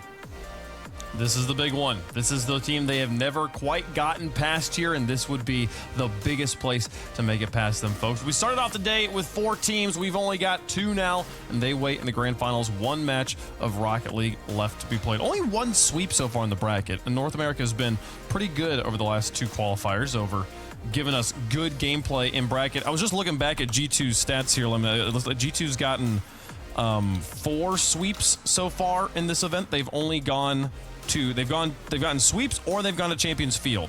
Against M80 they went to game 5 in the Swiss, and then against Cloud9 here they went to game 7. So they are very up and down right now. Yeah, G2, you can always believe in them in quarterfinals. I think they've swept almost every single time, but it's semis and finals that they start to not look as perfect. They are not, I don't think, an undisputed #1 anymore. You're starting to dispute that. People are putting Gen G above them, but Gen G aren't here. So this is G2's time to get that crown back and to solidify that they are #1. And how do you do that against SSG, who have been consistent so far? This is gonna be it's this tough. Gonna be a really that Cloud9 game. series really worried me out of G2. I thought they were gonna lose it. But this is also the record between Space Station and G2. Gibbs, we started talking about our grand finals here. Yeah. It's not good for Space Station. It's not good. The last time they played, it did go to Champions Field, though. Space Station is closing that gap. But the last time the org of Space Station beat the org of G2, October of 2022. It's been a very long time. G2 dominates this matchup. But again, the last time they played 2 weeks ago, went to game 7, went to Champions Field. So the gap is closing, but is that enough? Or was that a fluke? And was G2 just having an off day? We'll see in this final. Obviously, G2 has been tested today. They were down 3-1 versus Cloud9, but they figured it out just in time, winning 3 in a row. But Space Station is the team that is going back-to-back here in this playoff bracket that normally gives you a small advantage, at least in maybe a game 1 or 2. You have that momentum going. So we'll see if Space Station has a possibility to capitalize on that. Well, and I said that G2, like they're very up and down in this bracket because they're either going to Champions Field or or it's a sweep. But to be clear, it's them they've literally not lost, so it's them getting the sweeps, and even in the game 7s, also getting the wins here. So the thing we've always said, Lemon, in Rocket League, I feel like this probably applies to most sports, is like the difference between the good teams and the great teams is how do you win on your off days. G2 yet to lose. Yeah, and G2, like there's always a lot on the lines, grand finals, money and whatnot, but G2 are also already at the World Championship with SSG winning that previous series. This is starting to tie Gen G for those London points and moving SSG in 4th, I think, for World's points. So that's the big picture, and I think SSG want this bad. This was a close series last time they met in the last qualifier, and there's signs of imperfection from both sides, but a lot for SSG to take note of from that Cloud9 series, where, yeah, G2, they have the best offense in the region, but it's their defense that you can take advantage sometimes. And Space Station is trying to write history here. Obviously, every single tournament win so far in this open qualifiers has been G2 or Gen G. LJ and Hoxer, they have never won an RLCS event yet, so they're looking for their very first one, and those were the 2 new players coming up maybe last year that really made waves like at the World Championship. So they're looking for their first event win as well. But G2 obviously been here. They've done it so many times before. They're expected to take this one as well. Yeah, this is also LJ and Hoxer's only 2nd grand finals for a regional event here. So they've gotten to the finals before, but lost. They both lost to Furia in that match. Now they're trying to see if they can get the win here against G2. That was last season. But hashtag G2, hashtag SSG. Let us know who you think is going to win. Here's the thing, Dips. Like it's so clear that G2 is the favorite, but SSG continuing to build strength. It's so annoying because like I know we're all going to predict G2. Sure. And yet it makes it look like we don't think SSG has a shot. So it's closer than it's ever been before, right? I would say like 70-30. Probably G2, and I know that's high, but in the past I would probably go more 80-90 to 10. So G2, yes, clear favorites here. They have shown that they do not lose to literally anyone. They did finally lose to M80 and Swiss, so they lost their team in NA, but they haven't been perfect today, but I don't know if that matters. I think G2, they figured it out just in time in that series versus Cloud9, that they shouldn't be worried going into this match that they're not in form, because I do think by the end of that, they were in form.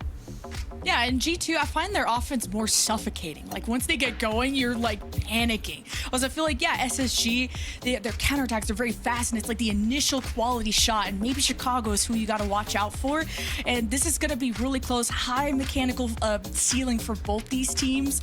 But there was also a break for G2 to assess that Cloud9 series and to fix up and really have an involved discussion on what to bring against SSG. But it's been interesting because G2, we always talk about they're so good on the offensive side of the field, and that means that their defense is normally world-class, normally #1 in every single qualifier for North America. But this time around, I think they're 5th, 6th, maybe? So they're a little bit down the line. Space Station's defense has been pretty good. They're 0.01 away from being the #1 defense. Cloud9 holds that record right now. So Space Station is doing well on the defensive side. G2 is doing well on the offensive side. We'll see which one breaks, but G2... It's so difficult to pick against them, like as we said, because they are such big favorites here. But Space Station, again, closing that gap, and maybe this is finally that one. On the pre-show, while I flip the coin here, on the pre-show, you said Beast Mode was the new best player in North America, maybe best player in the world. After seeing him play today against Cloud9, that's still holding up for you? I thought about taking away the crown if Cloud9 won that series, but no, I'm going to keep that crown on Beast Mode. Atomic does look amazing, though, today. So Atomic right now, I think the MVP frontrunner, I would say. Okay. We'll see how they can hold up there. The coin goes 3 for 3 on predicting favorites today. Good job, coin. What a bounce back for them. We'll see if they can hold up here. SSG though might still play spoiler. Very narrow here. I am amazed that there is this many fans in chat for SSG. G2 trying their best, but right now the SSG army is showing up for them here. And folks, we've got a match underway, or not quite underway, about to be underway. It's time for us to get to it. I'm excited for it. G2, they are the favorites in every way, shape, and form, every way you chop it up here, but we don't play matches on paper. We play them on the pitch. It's time for SSG to show us what they've got. Can the momentum of coming off of that win over OG carry them through, folks? It's G2 versus Space Station for the North American Championship. This game is going to go to Space Station get to their first grand final this season, and of course, they have to go through G2 to win it all. While Gen G held them in quarterfinals for a while, James, they finally broken through, and they look like quite the threat. Jeremy, I don't know if you can tell, but you're muted in the Discord, so No! Can't hear you right now, but hey, there you go. Okay. Everyone else heard me, though. I'm sure the intro was epic, and I'm ready to get started on this one. Well, James, luckily for you, I didn't say anything you needed to hear. Atomic, gonna move that ball downfield to start, and I mean, we just got done casting his absolutely world-class performance against Cloud9. Looked like Cloud9 were gonna win that series, but Atomic came alive and really made mincemeat of Cloud9. Beast Mode and Atomic trying to move downfield. Space Station will present a different challenge. Now, this is going to be an interesting matchup here. So many more goals in that last series with Space Station and OG.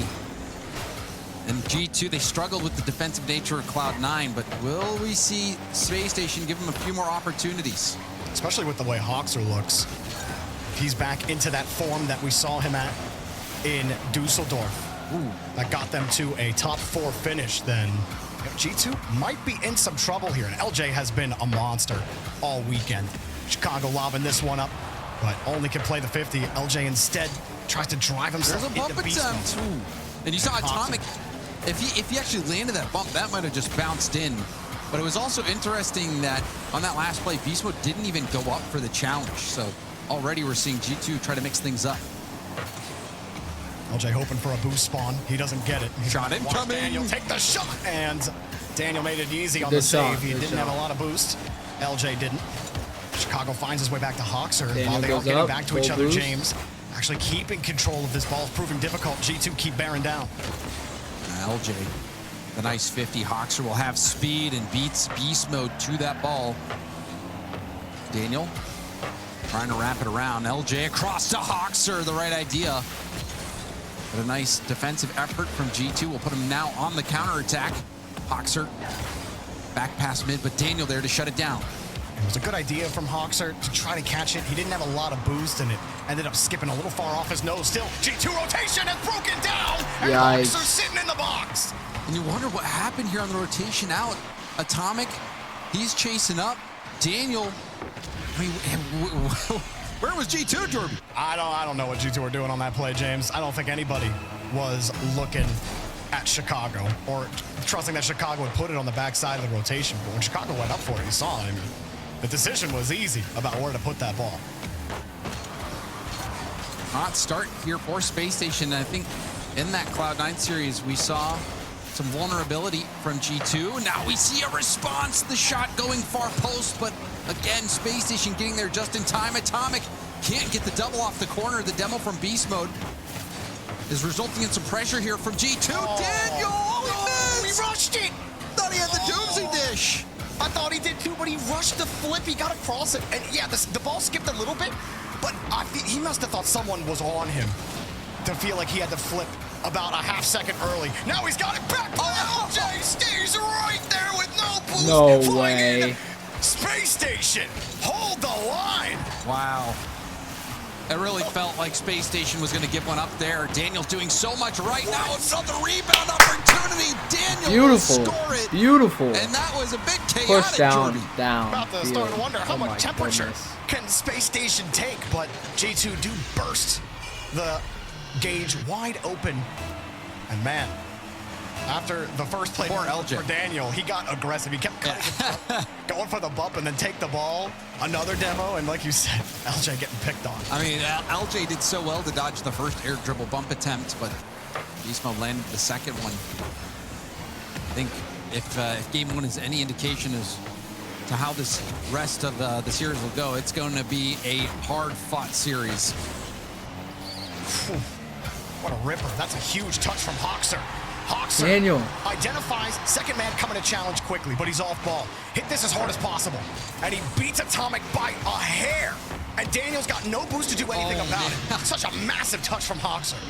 Daniel's, he's left wondering what kind of post bounce this is going to be. Will it bounce straight back? Will it go across? He wasn't quite sure. Had to react in a split second. That is the danger of those post bounces, those crossbar bounces, is sometimes you have to rely purely on reaction time because it's just not readable. Hawkser checking to see where LJ was and where the defense was. He didn't want to get bumped. It's partly why he waited to let Daniel carry that out.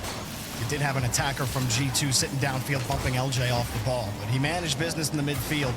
Space Station holding on to that lead. Hawkser, a hopeful position as third man, gets deleted for it. Now Chicago and LJ need to buy time, and they do. It's right over G2. Another close call.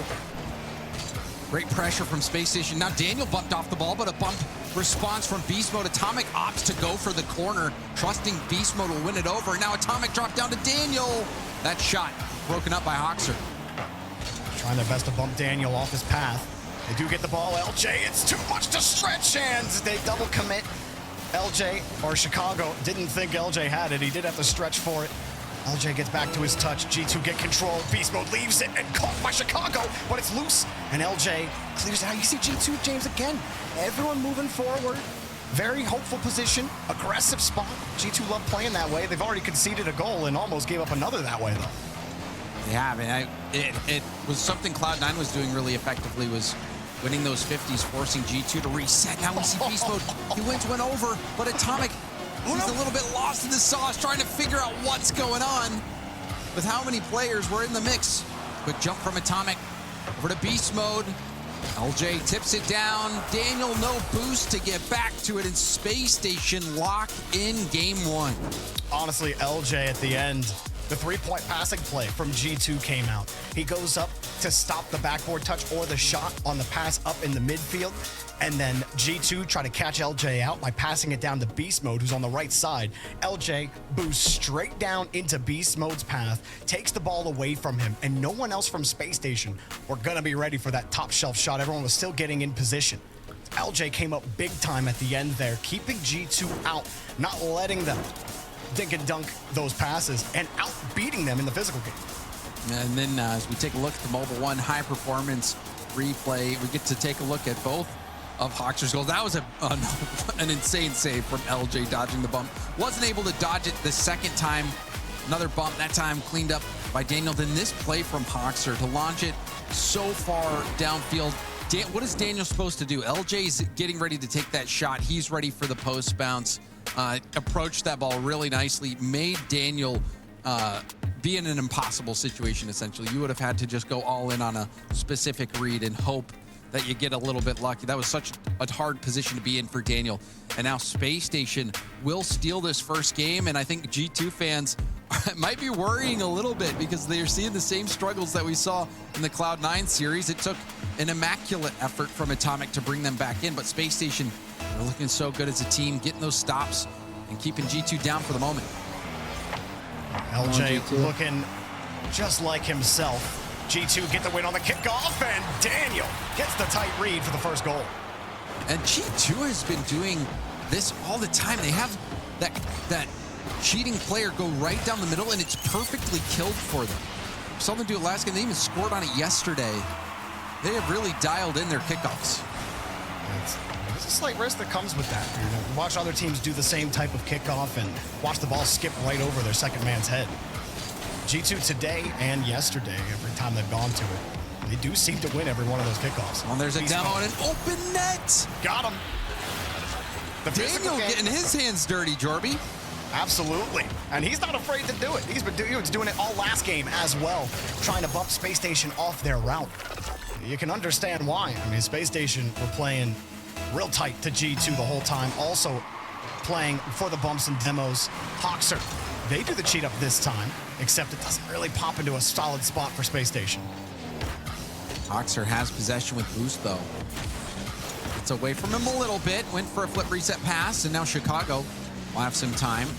Has some support from Hoxer, the only one with boost, but Daniel's going to get some space in the air. Up off the ceiling into a flip reset. Daniel denied by LJ. LJ has been making huge stops. Well, sparks fly whenever Daniel's in the air on the ball. You got to beat multiple layers at the Space Station line. Looking for a way out, forcing Space Station to come and meet them in the center. Hoxer uses the boost, and G2 still get the clear. Chicago waiting for a better opportunity, and he's happy that his teammates are there to cover. Hoxer, Popper, Chicago was in the area. Daniel right on top of the challenge. G2 not letting them breathe. Atomic too heavy of a first touch. Gives up the ball. Hoxer going to try to slow this down. Beast mode is there, and Atomic grabbed that corner right away from LJ. LJ now on 0. Chicago hoping to get some breathing room, but it's stopped by Daniel at the midfield, who sets it up for Beast mode. Beast mode, easy shot, but more boost. Wasted out of Space Station. A double tap up the ceiling will get this ball over to Atomic, who went for a pinch off the wall. Was heading towards net, but wasn't on target. Beast mode on the first follow-up. He just let it fly, and on the second follow-up, there ain't nobody to defend him.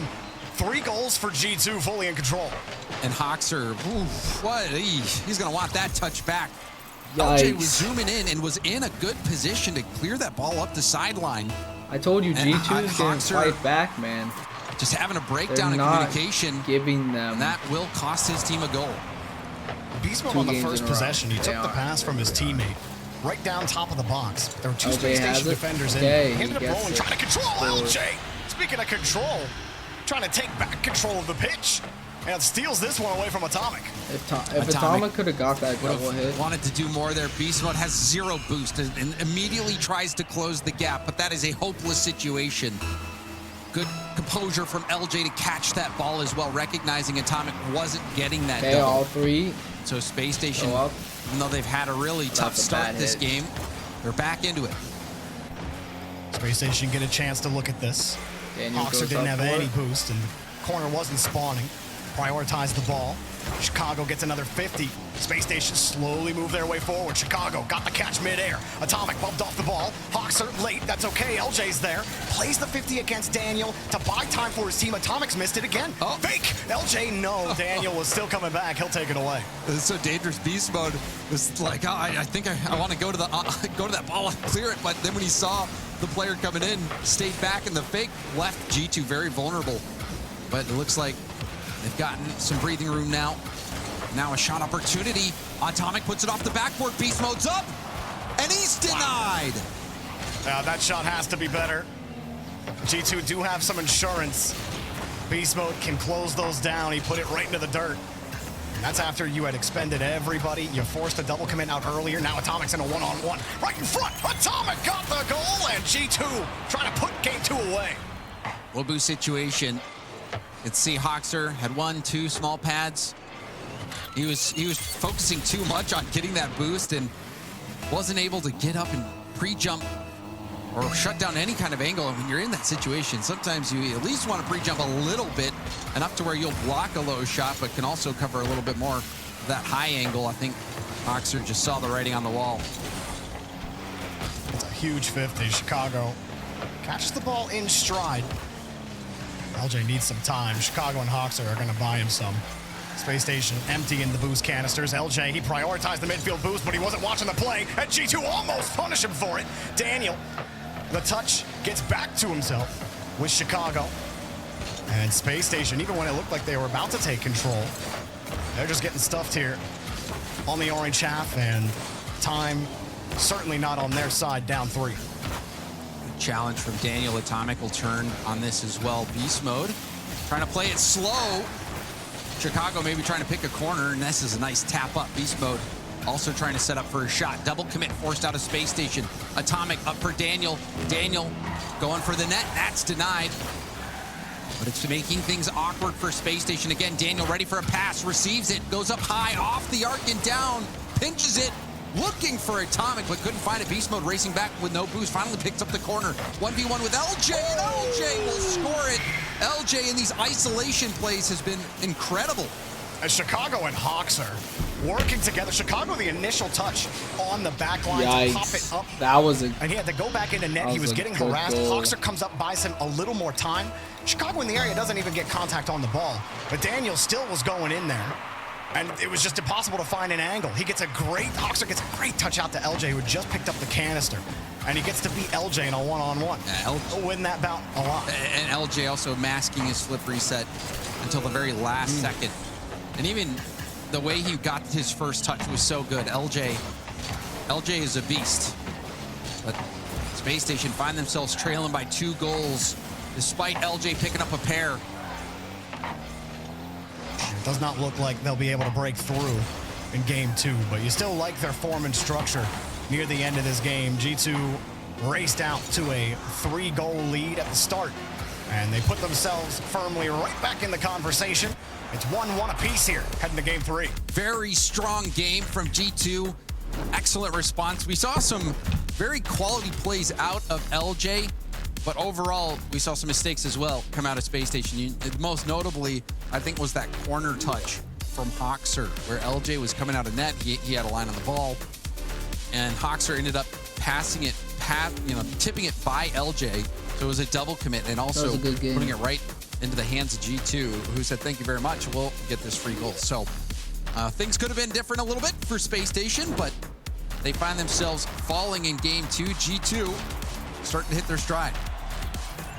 Looking at the Mobile One high performance replay and relive all of it again. The demos, the goals, and a couple of key misses as well. One of those Space Station goals was from an Atomic sidewall miss, and that's this goal right here. LJ seems to always take advantage if you whiff one ball, but Atomic got it right back with a nice effort with Hoxer completely starved on the back line.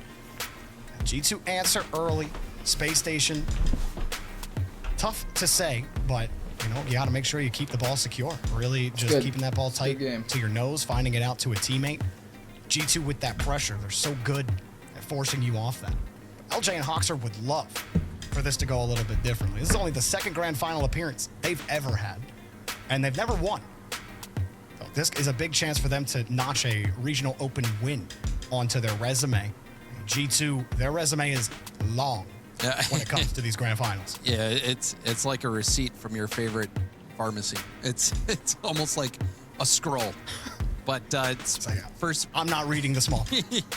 For Space Station, though, this would mean so much, especially after how tough their last major qualifiers went. If you remember, Space Station knocked out every single time by Gen G in the quarterfinals. They missed out on Copenhagen. A lot of people speculated that Space Station was firmly a top 3 team in NA, but they didn't really get a chance to prove it. Now that they've managed to avoid Gen G in that quarterfinal round, they have showed us what they're capable of. And even that last game, LJ on point, but it's going to take a full team effort. Hoxer and Chicago stepping up to help support it. We know they can do it. Game 1 was a great game from Space Station. They're just going to have to put everything together to beat this G2 team.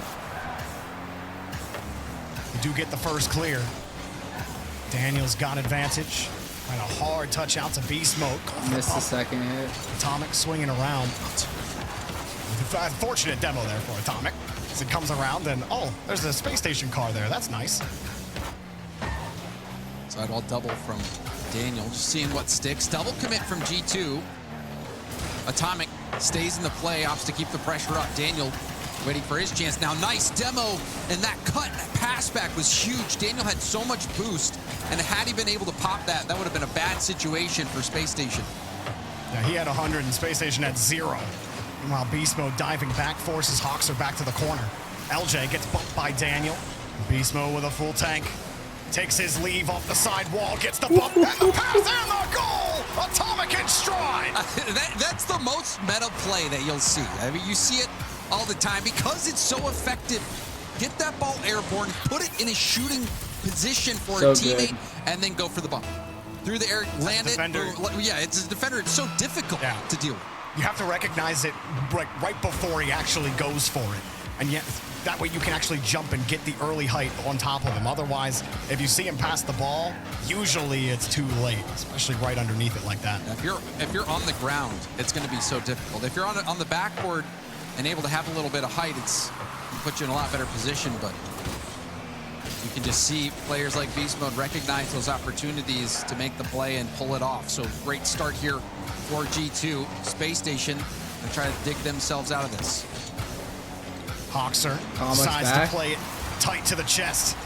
The reset doesn't net him much. LJ's got to force his way through defenders. Hoxer lets the ball get bounced back into him.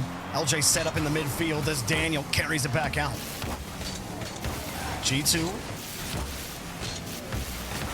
holding on to the ball. Happy to watch LJ move that. Uses all the boost, but still dumps the pass out. G2 double commit. Get back into position quickly. Hoxer hoping for an LJ, and he gets nothing but a face full of G2. Daniel jumping for it, scaring Space Station, really. But they survive now. Chicago will have full boost. LJ doesn't have any, so Chicago is going to try to buy as much time as possible at the midfield. Plays it well, but LJ wasn't able to get the corner. It wasn't respawn when he was back there. Chicago doing well again to get this all the way back. Beast Mode will steal the corner boost on the right side of the orange half. Daniel and Atomic, they pick up the midfield canister. LJ trying to commit, but you see Chicago, he's from a wide angle. He doesn't have a lot of boost. Only Hoxer has the boost. LJ picks up his corner, but Hoxer had to be the one to stop the attack. No credit on the save, and Atomic lets it drop. Hoxer is there to cut off the follow-up. Not over yet. G2 keep the push alive. Atomic waits for Hoxer, and he'll keep it under pressure. Daniel steals the boost, almost got the ball. LJ hits it, and Chicago over Beast Mode. Space Station needed that. Very nice. Now they need some offense. Very nice touch from Chicago at the midfield. He saw Beast Mode coming up for the 50, still able to weave it around him. But G2 having another good chance. Atomic might have been able to double that had he been perfect, but it just was so close. Space Hawkser, he just couldn't go. Like the threat of the bump there from G2.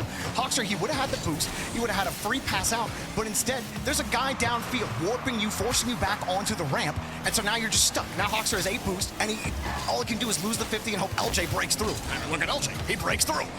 Chicago. Daniel up to meet him early. Chicago calls him on it.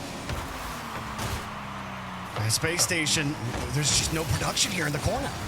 They are having good pressure. Hawkser back down to Chicago. Chicago to LJ! 1, 2, 3! Space Station tie it up! Counting's real easy for Space Station, and this org, for some reason, finds the passers in Rocket League. So many times over the years, this org has had players that love those three-point passing plays, and they are just so fun to watch develop. No one from G2 could figure out the timing, as Space Station caught him out. What a play. And that is what makes Space Station deadly. They can pull that out of their hat. Now, G2 gonna be left reeling after that. Beast mode. Watching this upfield. Atomic keeps it in at the half, but Chicago's right there. A huge 50 from Atomic. A lot of pressure on Hawkser here. Oh, watch out for Atomic. Might have another semifinal performance. Mid part of the series. He's at the front of the rotation. He gets right by 2 Space Station defenders. Hawkser jumping and praying someone was there. Beast mode, happy to wait. Really just the jumps trying to get Space Station to pump off their route on that little movement. And now LJ takes the pass in stride, got the catch, and the bump! LJ bully mode! This is not an easy play by any means. LJ to immediately catch that and go for the air dribble bump. That is a brain bender. LJ is a monster. That is just a little rude, LJ. What a response here at the end of the game. You just got to hold the lead now. It's a high pop in front of the box. Beast mode chasing it down quickly. He gets the pop, but he gets chipped as well. Chicago can't catch back up to it. Daniel, whoa, it's coming back. Atomic beamed it. That was an exciting ending. G2 having a chance at the last second, but Atomic didn't have enough boost to get around it. But can we talk about that LJ play? LJ, one, it's a perfect flick from Hawkser, but LJ, he's catching it in a way that he's threatening a flip reset. I mean, he's freezing the defense on the goal line, and then to perfectly catch it and have that air dribble bump in his back pocket to pull out that, it was a remarkable play. LJ is so impressive. And Beast mode really did not want that pass to happen earlier. Look at that catch. My God. That is so clean, man. Instantaneous. Perfect. And he just rolls underneath it. The ball just hovers right above him. It doesn't pop up. It doesn't go off to the side. He's never off of his line. That is so hard to catch the ball, the speed, and roll around it without taking it off the line. LJ's just one of those players. He is just one of those players that can just dominate and make plays that make your jaw drop. You could say that about all of G2, but the fact that LJ is doing it against them, that speaks volumes. They're definitely trading blows with G2. We talked about G2's issues against Cloud9 when we were casting them, James, and G2 probably left a lot of goals on the table, hitting wide of the net, off the crossbar. But Space Station are creating their own opportunity. LJ is big in that equation, but you can't complete the factor without Hawkser. Atomic turns and tries to make a play here. He's actually jumping off his own back wall, doesn't get the perfect angle on it, and Hawkser recognizes it, reads Atomic's play on the ball, just waits it out a slight bit, and shoots it right behind him. So Space Station, an incredible surge there. They were struggling in the last game for most of it, but then that inspiration from LJ has really allowed Space Station to hit a different gear. That had a blue trail on it. Now LJ, the ceiling into flip reset, but he ended up hitting it too far to the left. Atomic in the area trying for the bump. Space Station narrowly avoid him. Beast Mode also just chucking this away.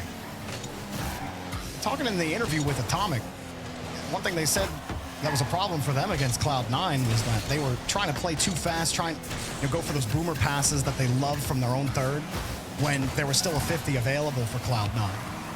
G2 still looking for those options and testing Space Station's ability to catch those. And they've done it. And Daniel will control this time. Reset bump available, but Hoxer's there on the layer. That's what you need with those air dribble bumps, as a player in the wings ready to challenge from behind. Hoxer there to do that. G2 has been struggling for boosting. Right after Atomic picks up the mid boost, gets demoed.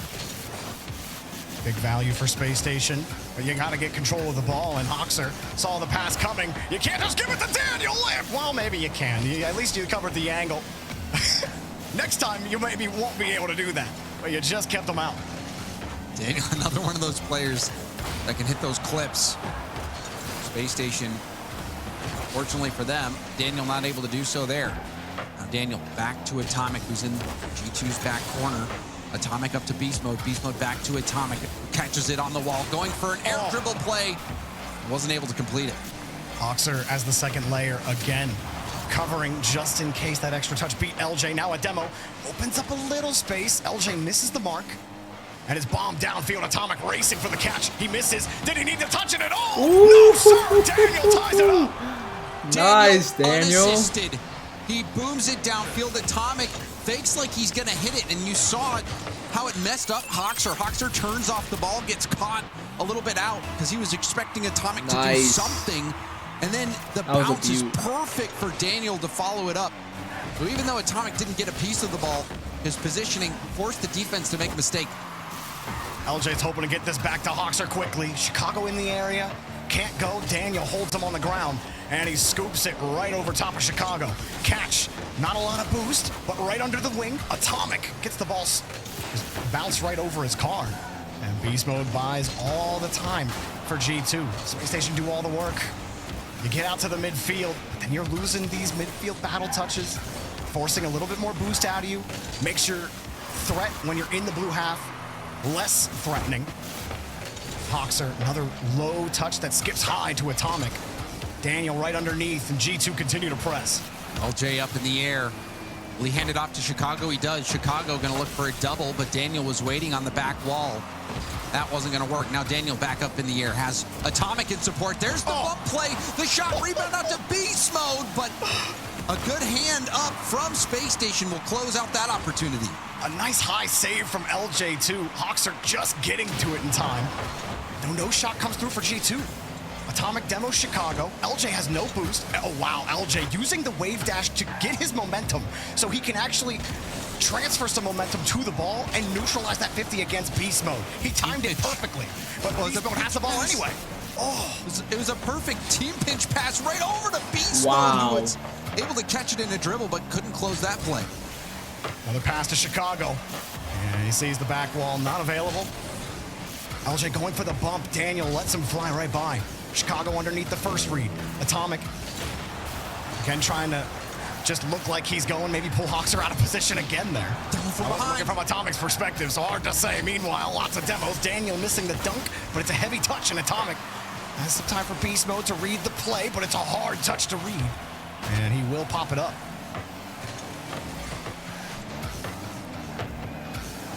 It's a nice clear upfield from Daniel. Just throwing things at the wall, seeing what sticks against Space Station. Pop up for Chicago. Chicago plays the 50 by 1. Atomic needs that boost, and he finds it. Oh, Daniel got bumped. That forced Hoxer to come forward. Wasn't looking at Beast Mode. He was thinking how vulnerable Atomic looked on the back line. Meanwhile, Beast Mode, he takes to the sky again. He gets bumped off the route. Here's the shot, just wide. Daniel forces his way through. Oh, and this all starts with the Beast Mode pressure shot that resulted after the demo as well. G2 swarming at the perfect time. Hoxer not able to win that 50, but the demo's helping G2 out big time. G2 keep breaking through. Daniel catching the ball. Air dribbles, not just from Daniel, from Beast Mode as well. But they're still trying to move with pace. And that always makes life difficult. They've been successful in that respect. Daniel winning all those 50s. Beast Mode keeping the play alive. G2 taking another game. G2 needed that one, especially with how the last game ended in favor of Space Station. You had LJ take matters into his own hands, hitting some big plays. But then this time late, G2 do the exact same thing. G2 winning a big-time game thanks to the shooting from Daniel. Atomic getting aggressive. I think Atomic continues to play well. He's up now in the mix, trying to generate these shooting opportunities for Daniel, and it's been paying off.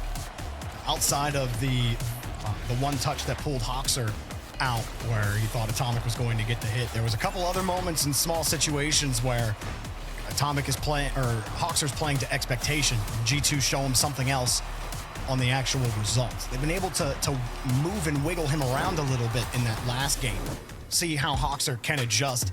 Maybe shows a little more patience on that G2 attack. You always got to be careful because G2 seem to have a good finger on the pulse on when you decide to actually pull off and when to hit you with the feints. And also hit you with the bumps and demos and the air dribble bumps, which have been super effective for G2. So now we're going to be locking in, seeing who takes the lead once more. Game 5, and we are all even up at 2 games apiece.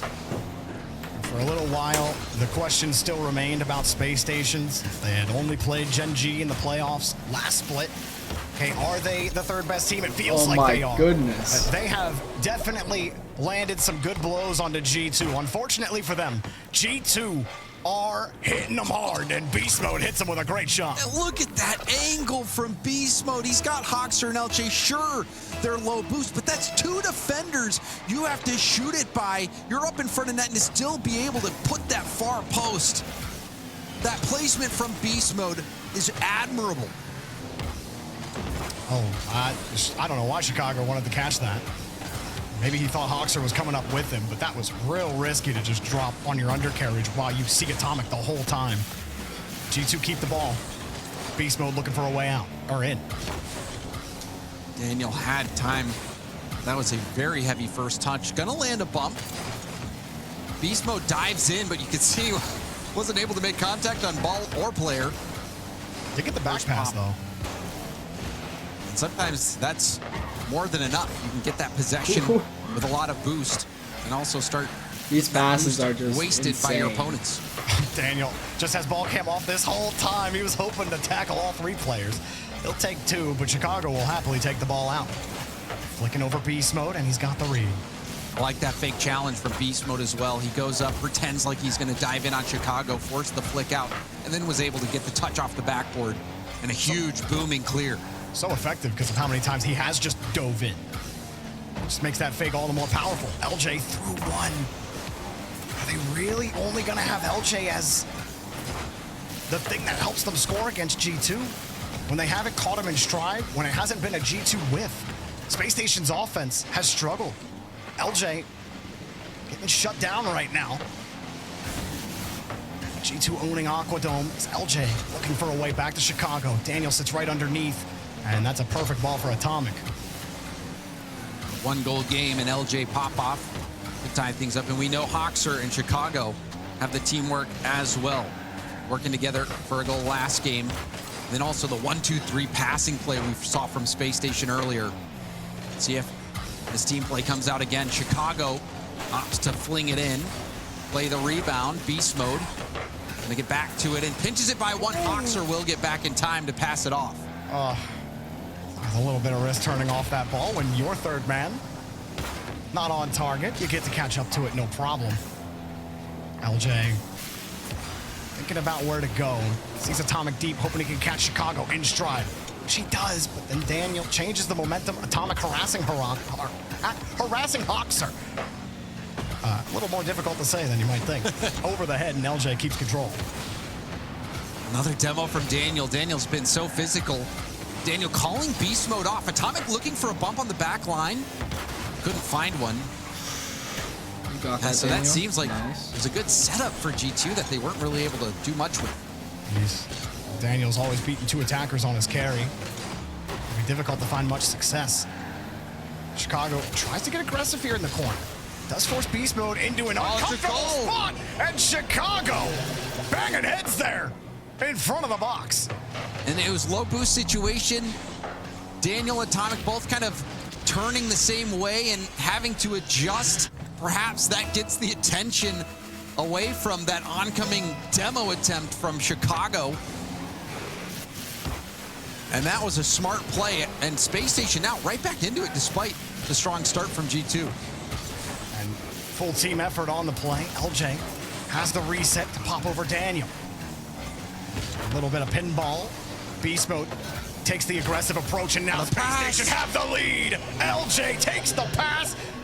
Here we go. Goodness. And this is that team effort. Hoxer gets the 50, and Chicago immediately goes for the pass. And the pass has to be perfect because LJ had 0 boost to make any sort of adjustment. So that pass had to be perfect, and it was.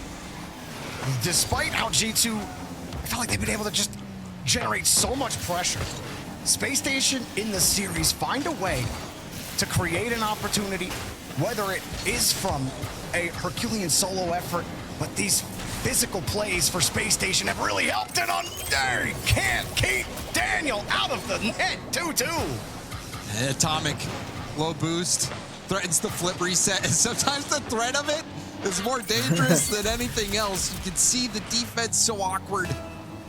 And it bounces in favor of G2. Daniel just waiting, saw the opportunity, and gets one back. Space Station got the kickoff, and LJ unable to hang on to the ball. Hoxer takes the most direct line to that challenge, hoping to bump the cars out of the way.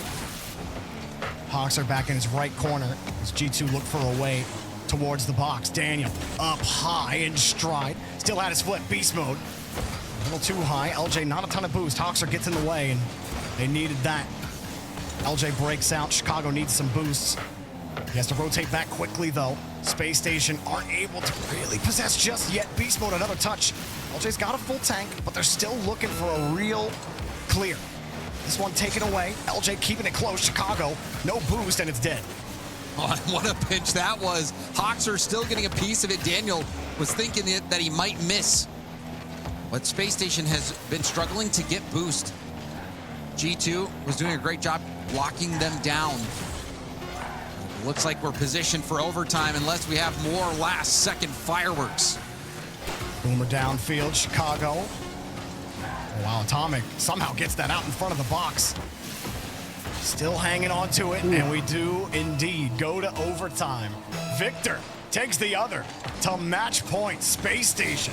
Good kickoff Certainly for making LJ. you believe that they could do it. LJ just off the corner, and Beast Mode stuffs the ball. That's the only way to respond. The Beast Mode's like, yeah, look at my car control. I got it. And then LJ says, so, well, I'll just demo you then. What car control? Or what car? Yeah, what car? Beast Mode has full boosts. LJ waits in the midfield. Atomic gets slightly chipped. That means Daniel has to cover with no boost. Not an ideal situation for G2. Atomic is pulled back to the corner. Daniel helps get it back to Beast Mode. And despite you see some maybe vulnerabilities, G2 find a way to make the rotation work. They get a nice blindside challenge back to a teammate with boost, and they break out again. Awkward situation. Chicago lands 2 demos. LJ gonna try to push this forward, and you'll get those 2 demos. You want it on net as fast as possible. Still awkward. Pass over to LJ. LJ rocks it in. A hat trick for LJ. But the story of this game was the passing from Space Station. Hoxer getting that pass. And while one player doesn't have 3 assists, they do have 3 total assists. Wow. Space Station taking G2 to match point. Wow. Beast Mode on that last save. He had barely any boost. And that was the 3rd time, James, that a G2 player is caught in net, stranded, watching a Space Station pass go out for free in the 3rd, watching it rip at over 100 kilometers per hour. And the entertaining part for me is the fact that Space Station, they have LJ, who you want taking the shot, but both of those last goals, LJ had no boost. But the passes were so perfect, so on his nose, that even with no boost, he's able to punch that ball and get the power on it to beat the defense. Space Station, they are on fire right now with their team plays. They need to keep it up, but now they are 1 game away from taking this series, and surprisingly, no timeout being called for G2. Well, They held on to a timeout until they were down 3 before. This time they say, you know what? Nah, we've been here before. We know what to do. We know, thanks to Atomic, they do a lot of talking in between those games. So they use that only 30 seconds, as a mini timeout almost every time. We'll see what Sathu and the rest of the boys are saying, and we'll see how it translates on the field. But make no mistake about it, LJ Hoxer and Chicago in prime position to win this game, to win this tournament, and pretty much solidify a spot at the major. Don't think they clinch by winning, but I'm sure it's all but assured if they can get it done. Hold up, LJ starting to cook, going for the backboard. Beast Mode had a red. The other thing, Jorby, is it must be nice for Chicago as well. Chicago, so much experience, especially so much time on G2, being one of the best in North America. But now Daniel says, hold on, don't get too far ahead of yourselves. We're still in this series. Oh, LJ underneath it. He takes a bad launch on the read.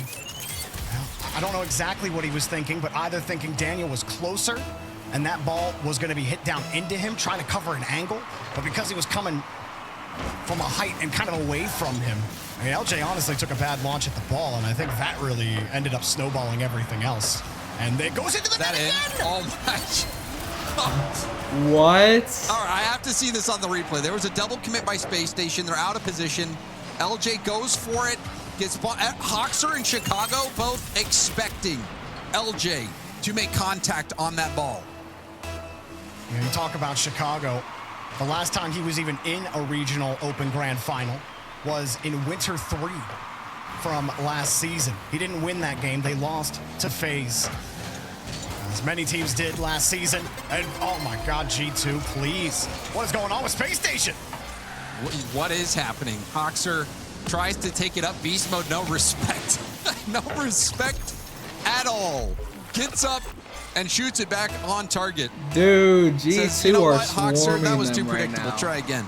Chicago, all the respect. He's sitting there wondering, wait, why is Beast Mode getting a free touch in my third? Chicago's got his own corner boost. Beast Mode tried to set up Daniel. Great response there from Hoxer. You know Beast Mode's not going to play the ball, take out the real threat on G2's midfield hold. LJ, only 20 as he catches, but he still has the reset. Chicago underneath. Atomic has to stretch. Beast Mode also had to waste some boost, and not exactly how you want to draw it up. Chicago giving it away. Daniel was starting to rotate back, but had he stayed at the midfield, that could have been a G2 counterattack. LJ doesn't grab the mid, letting everyone from G2 get boosted up. That's not a recipe for success. It's already hard enough to come down or come back from 0-3. Hey, Space Station, they do get a couple of demos. But the Daniel threats, he sees how fast he's going up for that challenge, so he just decides, okay, I will leave it. G2 outminding the Space Station right now. The Space Station. Nice. LJ trying to pass it in field, but that's shut down as well. Low boost on the attack. Hoxer looking for a pass over to Chicago. Chicago does win it upfield. Hoxer lands a demo. This is out to LJ. It's looking good for Space Station, and they secure the first goal of the game with plenty of time left to make the comeback happen. Okay. Great first man value getting Nice from shot. Hoxer. He gets that first 50. You talked about the demo right afterwards, and there's just nobody around after that. And that's exactly when you want to start the clock. You've got lots of time. And what a way to start. Can you double up on the kickoff? No, Daniel beats you to the punch, but he's forced out wide, and Chicago will take the bounce off of Hoxer's goal. Lands another nice pass over to LJ, but a wonderful half-flip challenge from Atomic. Let him have an opportunity to push this forward. Beast Mode going for a double, now up off the ceiling. Back to the 50, rebound is right to LJ. So Space Station will relieve that pressure. Chicago keeping it tight past one defender.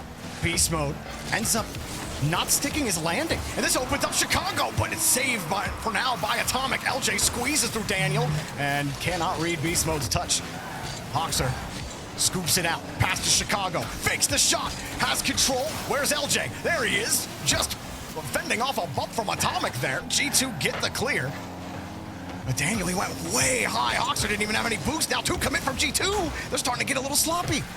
Really good 50 though from Daniel to get that safely to the corner. It's going to be a challenging play for Beast hit Mode. Beast Mode. All he can do is launch it down the middle of the field. Hawks are looking for a setup for Chicago. Chicago back to it past Daniel. Beast Mode out of boost. Chicago with the corner steal. Also looking for the bumps, making things as awkward as possible for G2. Hawks are doing everything he can to control the ball there. Kept breaking, shadowing Atomic. Just trying to keep that ball away from him, not trying to put too much power on it. Now Daniel's got control. Beast Mode in the corner. Hawks is right on top of it. Everyone chases the same side for G2. Their rotations can look a little sus at times, but they're able to shake them out. And they can turn it into a quick counterattack. Space Station, meet them again in the corner. Beast Mode wins the first grab. Hawkster narrowly avoids the dunk. Daniel goes for a 50. Beast Mode picked up the mid. It's going to be able to get at least that contest on the ball. Atomic hitting it back down. Happy to waste time. LJ, a rare mistouch. Put him out of position, and now he's out of boost as well. Hawkster trying to support. A little messy. Maybe it confused G2 a little bit. Beast Mode certainly had limited options with the amount of boost that he had. Hawkster's forced back to his own corner. Chicago tries to take point. G2 trying to tackle the ball. LJ downfield. Beast Mode cuts him off. Beast Mode knew LJ was there. Well-timed cut to end that chance. Final 30 seconds, still a 2-goal deficit for Space Station. It looks like we are on track for Champions Field. Hawkster, all he can do is keep the ball tight.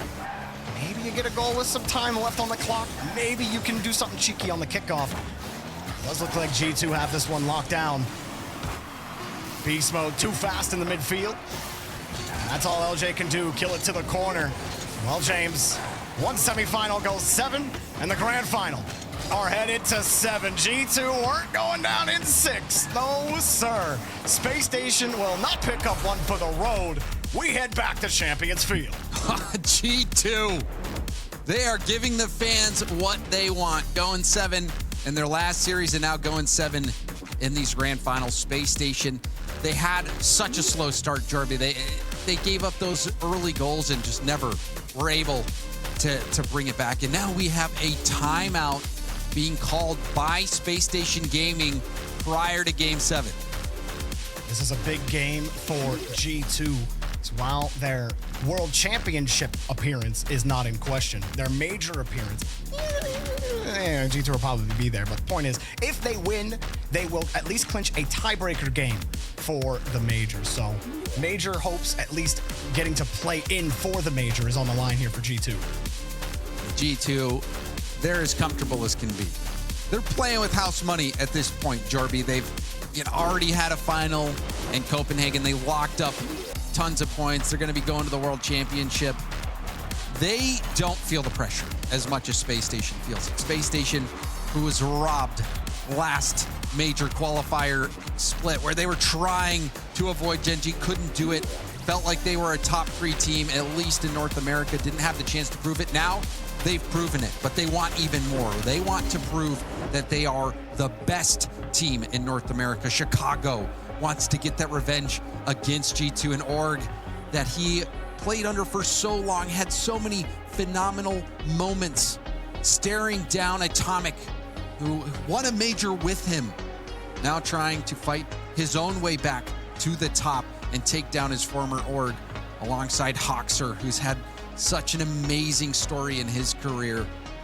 Yeah, he made it to the World Championship back, I believe it was with United, and then to fall off the face of the earth, seemingly. Not seeing him in these big moments in North America, but now, with that opportunity that Space Station granted him, he proved that he is a top player in the world. And LJ, we've seen what he's capable of.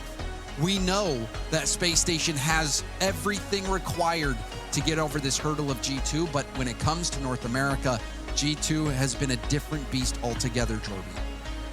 For G2, the run hasn't been as easy as you may have expected when you look at the matchups. Cloud9 forced 7 games, or G2 had to be the one to force 7 games. And here they are again, having to force their way on to Champions Field. Can Space Station get over the hump? Can they take down G2?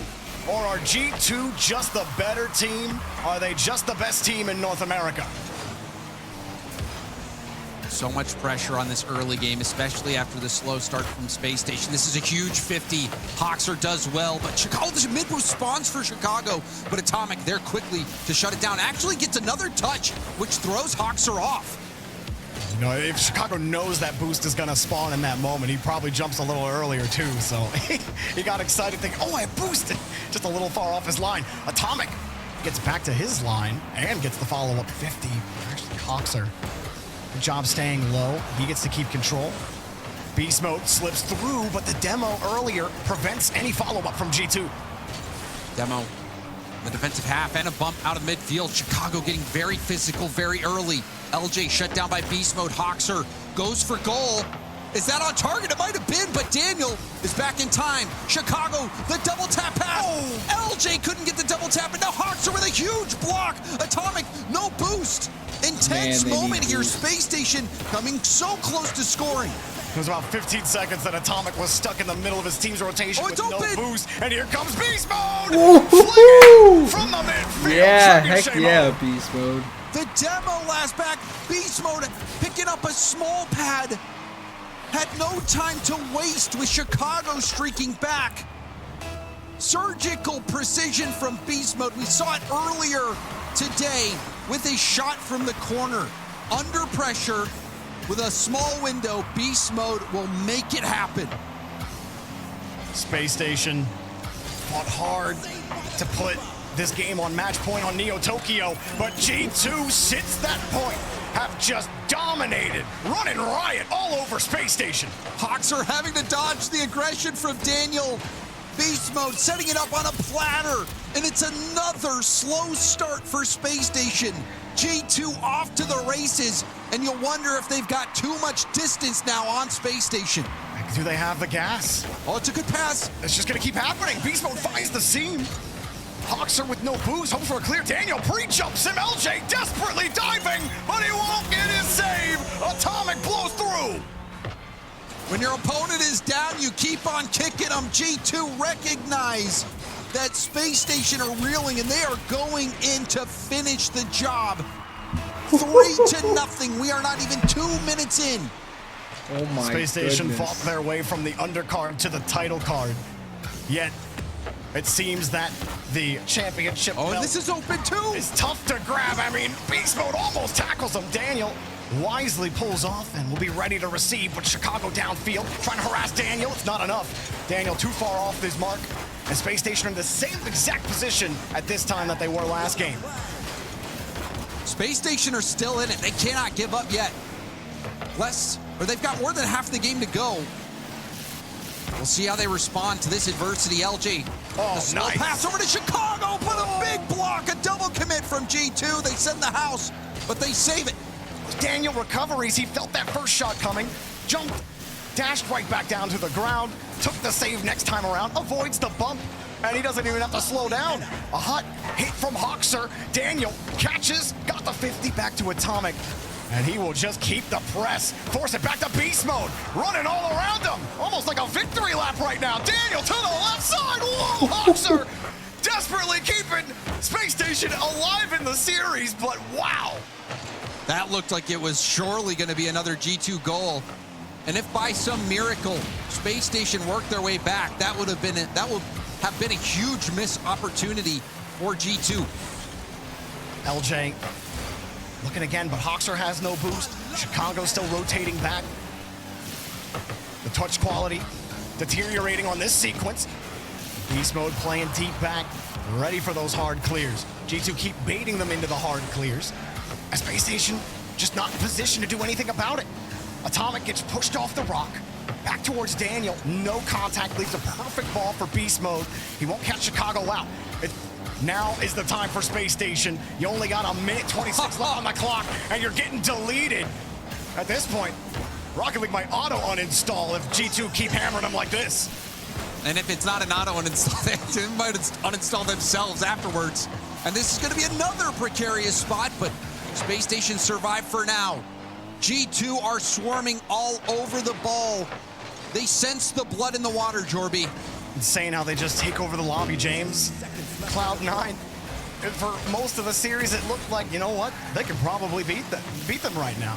Space Station, midway through this series, you know what? They look like they could beat them right now. But without LJ getting the clean opportunities, without any real opportunities for Space Station that don't just lead directly into a G250, they're just not winning those 50s. They can't get the free touches. LJ, all he can do is boom the ball downfield and pray. Final 30 seconds, Jorby. G2. Oh, they slowed down at times today, but Atomic helped pick them back up, and now in the grand finals, a team effort. And even again, hold on. Okay. Maybe we're getting a little bit too ahead of ourselves.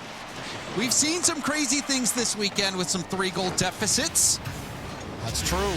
With like 13 seconds, happened in another region yesterday. Maybe it could happen here, but they need something on the kickoff. Just gonna cheat up. No, they're gonna. It's a good kickoff.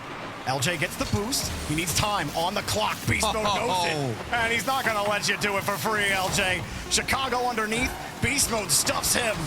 And that just may do it. Daniel saving the game. G2 winning the day.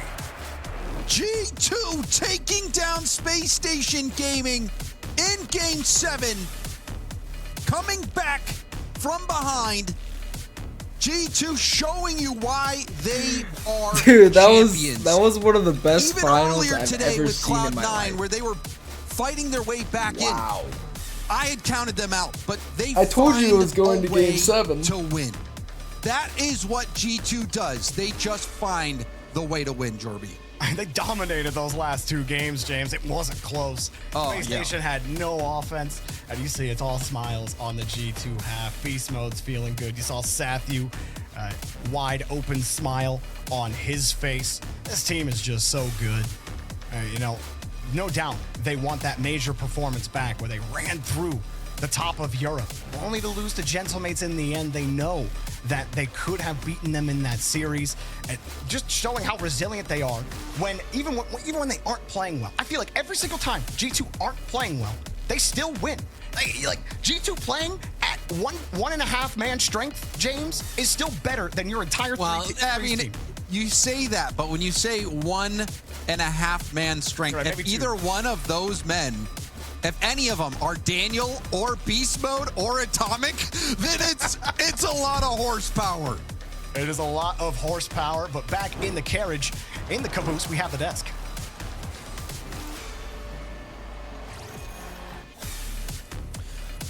The more things change, the more they stay the same. I feel like we're just like trying to come up with new ways to talk about how consistent G2 is at this point. Space Station forced him to Game 7, and yet you can see on the replays you're seeing right now, 3.5 minutes left in game number 7, and it was already over, Gibbs. G2 5-0 when they're up